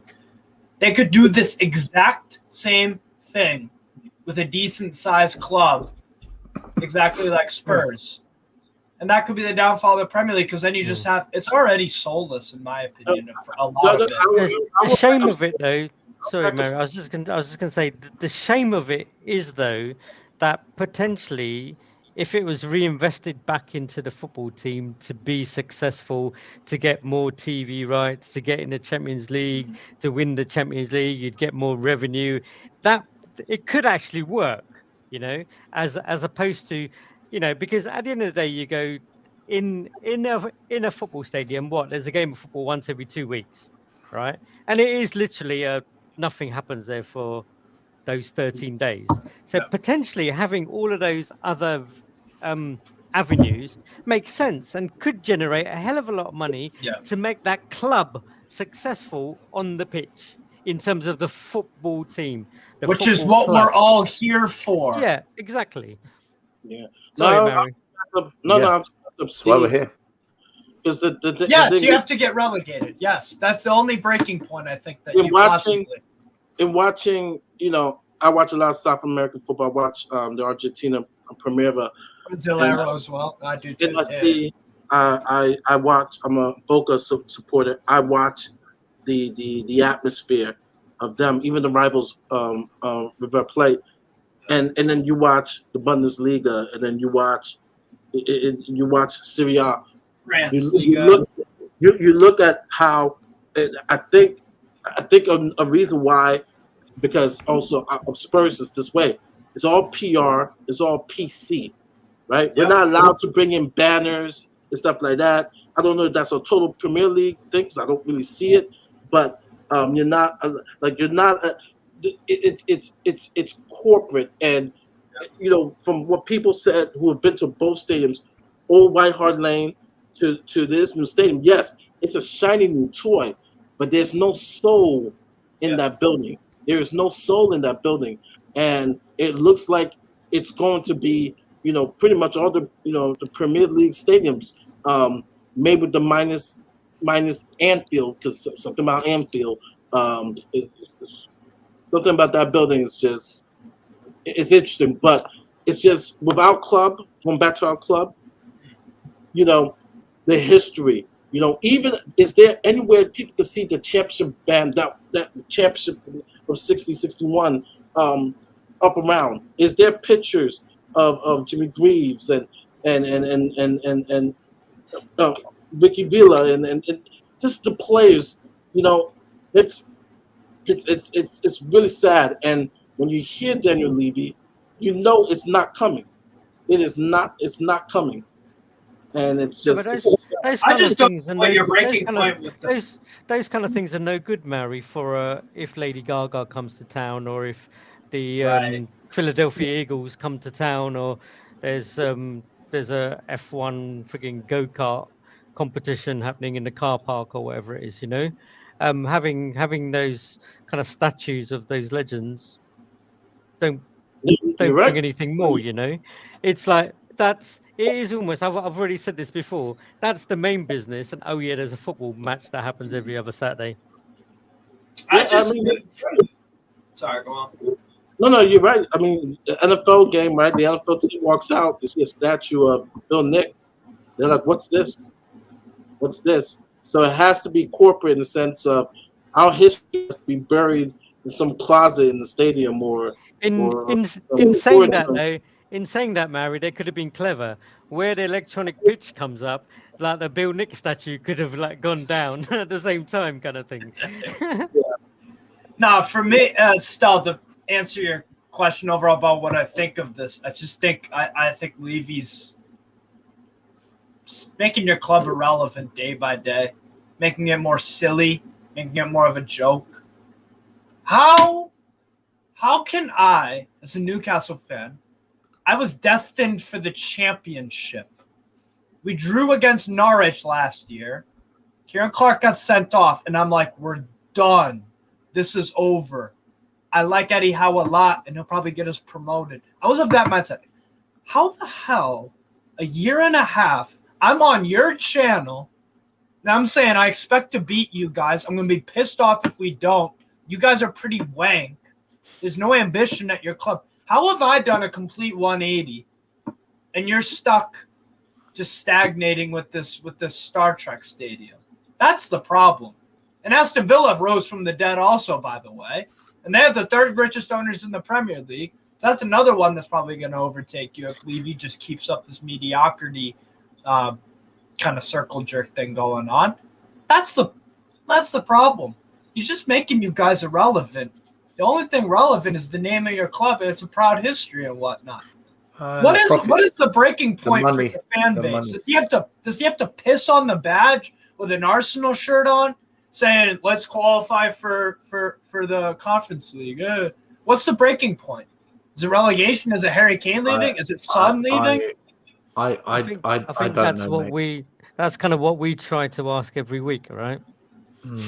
You guys, and what I would suggest, if your fan base gives half a shit, like Wayne, the Leicester fan, said, you have the NFL games, you got to make a scene. Well, I think The NFL if do not like bad PR. I think Just someone go to else Wembley. mentioned as well. I think if we lose to Newcastle, then the game against Man United becomes very, very toxic before the game starts. And there's a proposed march, I think, and there's if we don't beat Man United and that goes badly wrong, then it's going to get very, very toxic. And then I think they're trying to boycott the Crystal Palace game, but whether they pull it off or not, I don't know, because our fans are very, very placid bunch. But look, I don't want to spend the rest of the show doing Levy and Enoch. I just wanted to touch on it for now. There's one last topic I just want to cover before we wrap it up tonight, guys.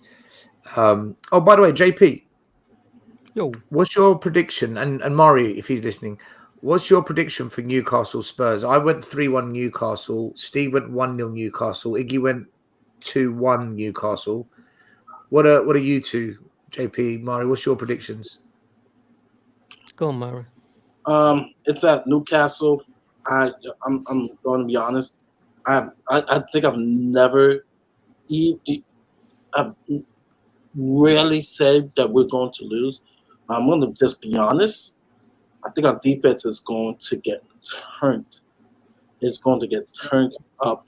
I'm saying 3-1. I'm being nice for that one goal. 3-1 Newcastle. I'm just being real. I gotta be real. They've just come from a bad loss too. Yeah, a humiliating loss. Yeah, they're looking at Eric Dyer like this, and they're Sanchez. When Stout mentioned Sanchez, I literally went. Yeah, because Longlay's out. It's a simple team talk, isn't it? Right, lads, just press them. Yeah. Press them. Put pressure on them. Put pressure on them. Pin them back in their box. Gomares is going We to got this. run circles around that midfield. Isak is gonna just steamroll. You know- JP you know and what? Murray, you didn't see the predicted lineup for tomorrow for Spurs, by the way. So there it is again, just in case you missed it. That's Yeah. I don't think so actually. Still, I think on the left is going to be Cinema. yeah, or F1, maybe F1. What was your prediction, JP? I think like Mario said 3-1. Oh, That's what I think. Yeah, I look, quite a few when we did it earlier. The majority of fans said 3-0, 3-1, 3-0, 3-1. But there was quite a lot of 2-2s and 1-1s. There was quite a lot of draws as well. So no one predicted us to win. One fan said 2-1. How Spurs would it be to go over there and win though? It's almost like, and that's what I was just going to say. It's almost typical for us just to, like, when the chips are down, as they say, is to go and nick it 1-0 or something like that.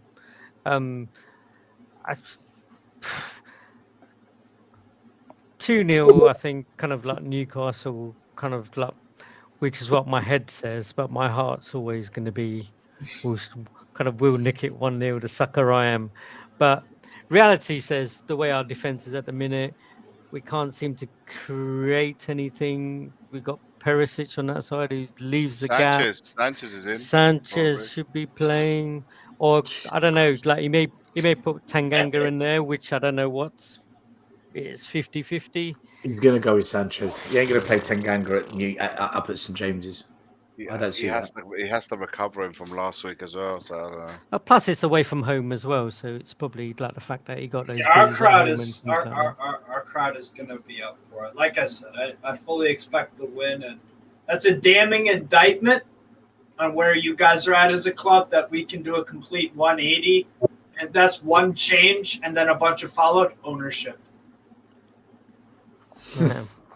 But that also tells you that confidence is a great thing as well, right? Yeah, the aura.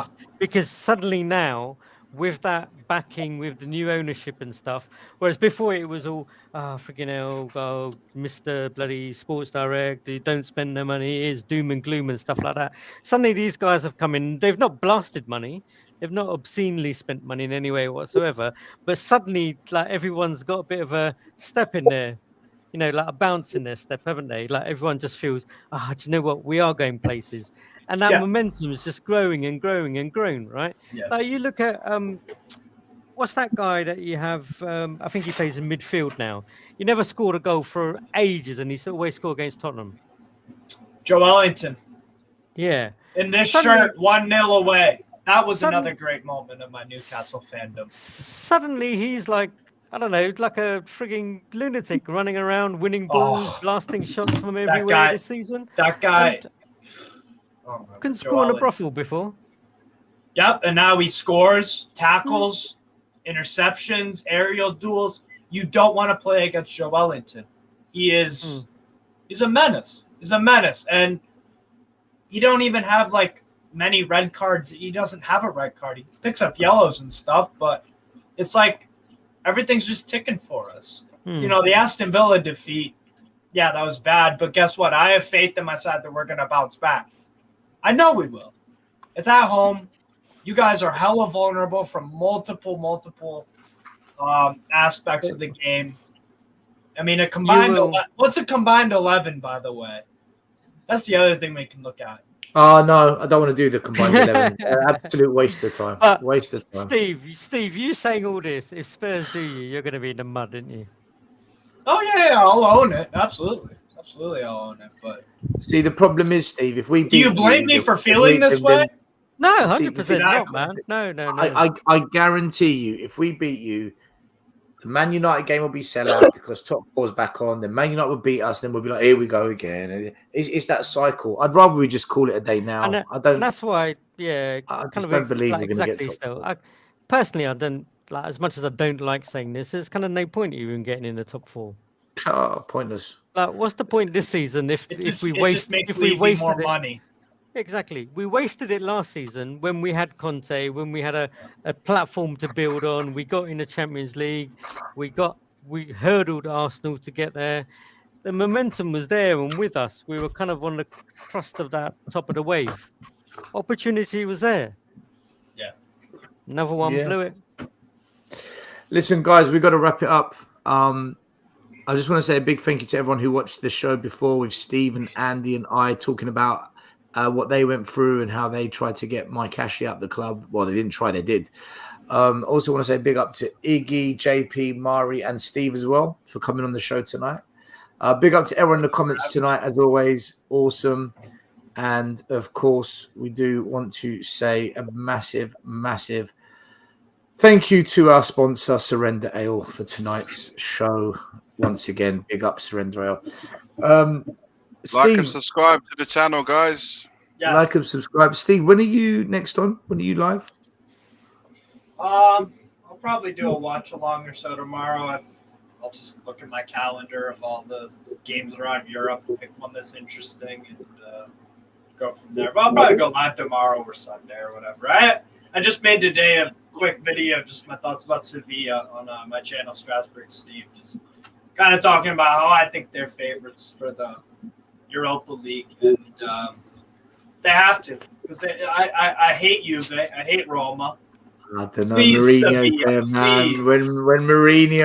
When Mourinho's around, man, it changes But everything. the thing is, it's like it's Jose, you know. Jose heritage versus Sevilla heritage. And he battered Final, by the way, and they're good. Yeah. Final are good. Arnie Schlotter's he battered them. I was talking with Andy while that game was on, and I'm like, let's see what Arne Slot, let's see what he does in extra time, see if he can cope. And he does have a ways to go, Arne Slot. I really like him. He could do a Martin Yol for you. Yeah, he's only been around for a couple of years, Arnie. He's new. Mourinho's GOAT. He's been there. Mourinho's ridiculous. Check out Strasbourg Steve. So, Mari, when's your last show on your channel before you join us? Is it this week coming up, or was it last week just gone? It's going to be Wednesday coming up. Day. Big up. It'll be my last show on the channel, and Everyone get over there and watch it. better things. So Mari's going to be going live on Wednesday. Mari's channel, go check it out. It's his last show. Then he's coming to Tottenham away, and we've got some ideas we're going to discuss, and we're going to get those up and running soonish. Also, tomorrow night, Bob Spur TV. Some of us will be on there tomorrow. Go check out Bob Spur TV at 10:45 p.m. And on Sunday, we are doing a watch along. We're doing a watch along, and then we're doing a quick post-match reaction show. So if you want to come and see the Spurs away to Newcastle watch along, we'll be going live at 1:45. Otherwise, another day of drama, right? The cook got cooked. Paratici is gone. Huh? Gone Paratici, right? The cook got cooked, Murray. Paratici. What an overrated.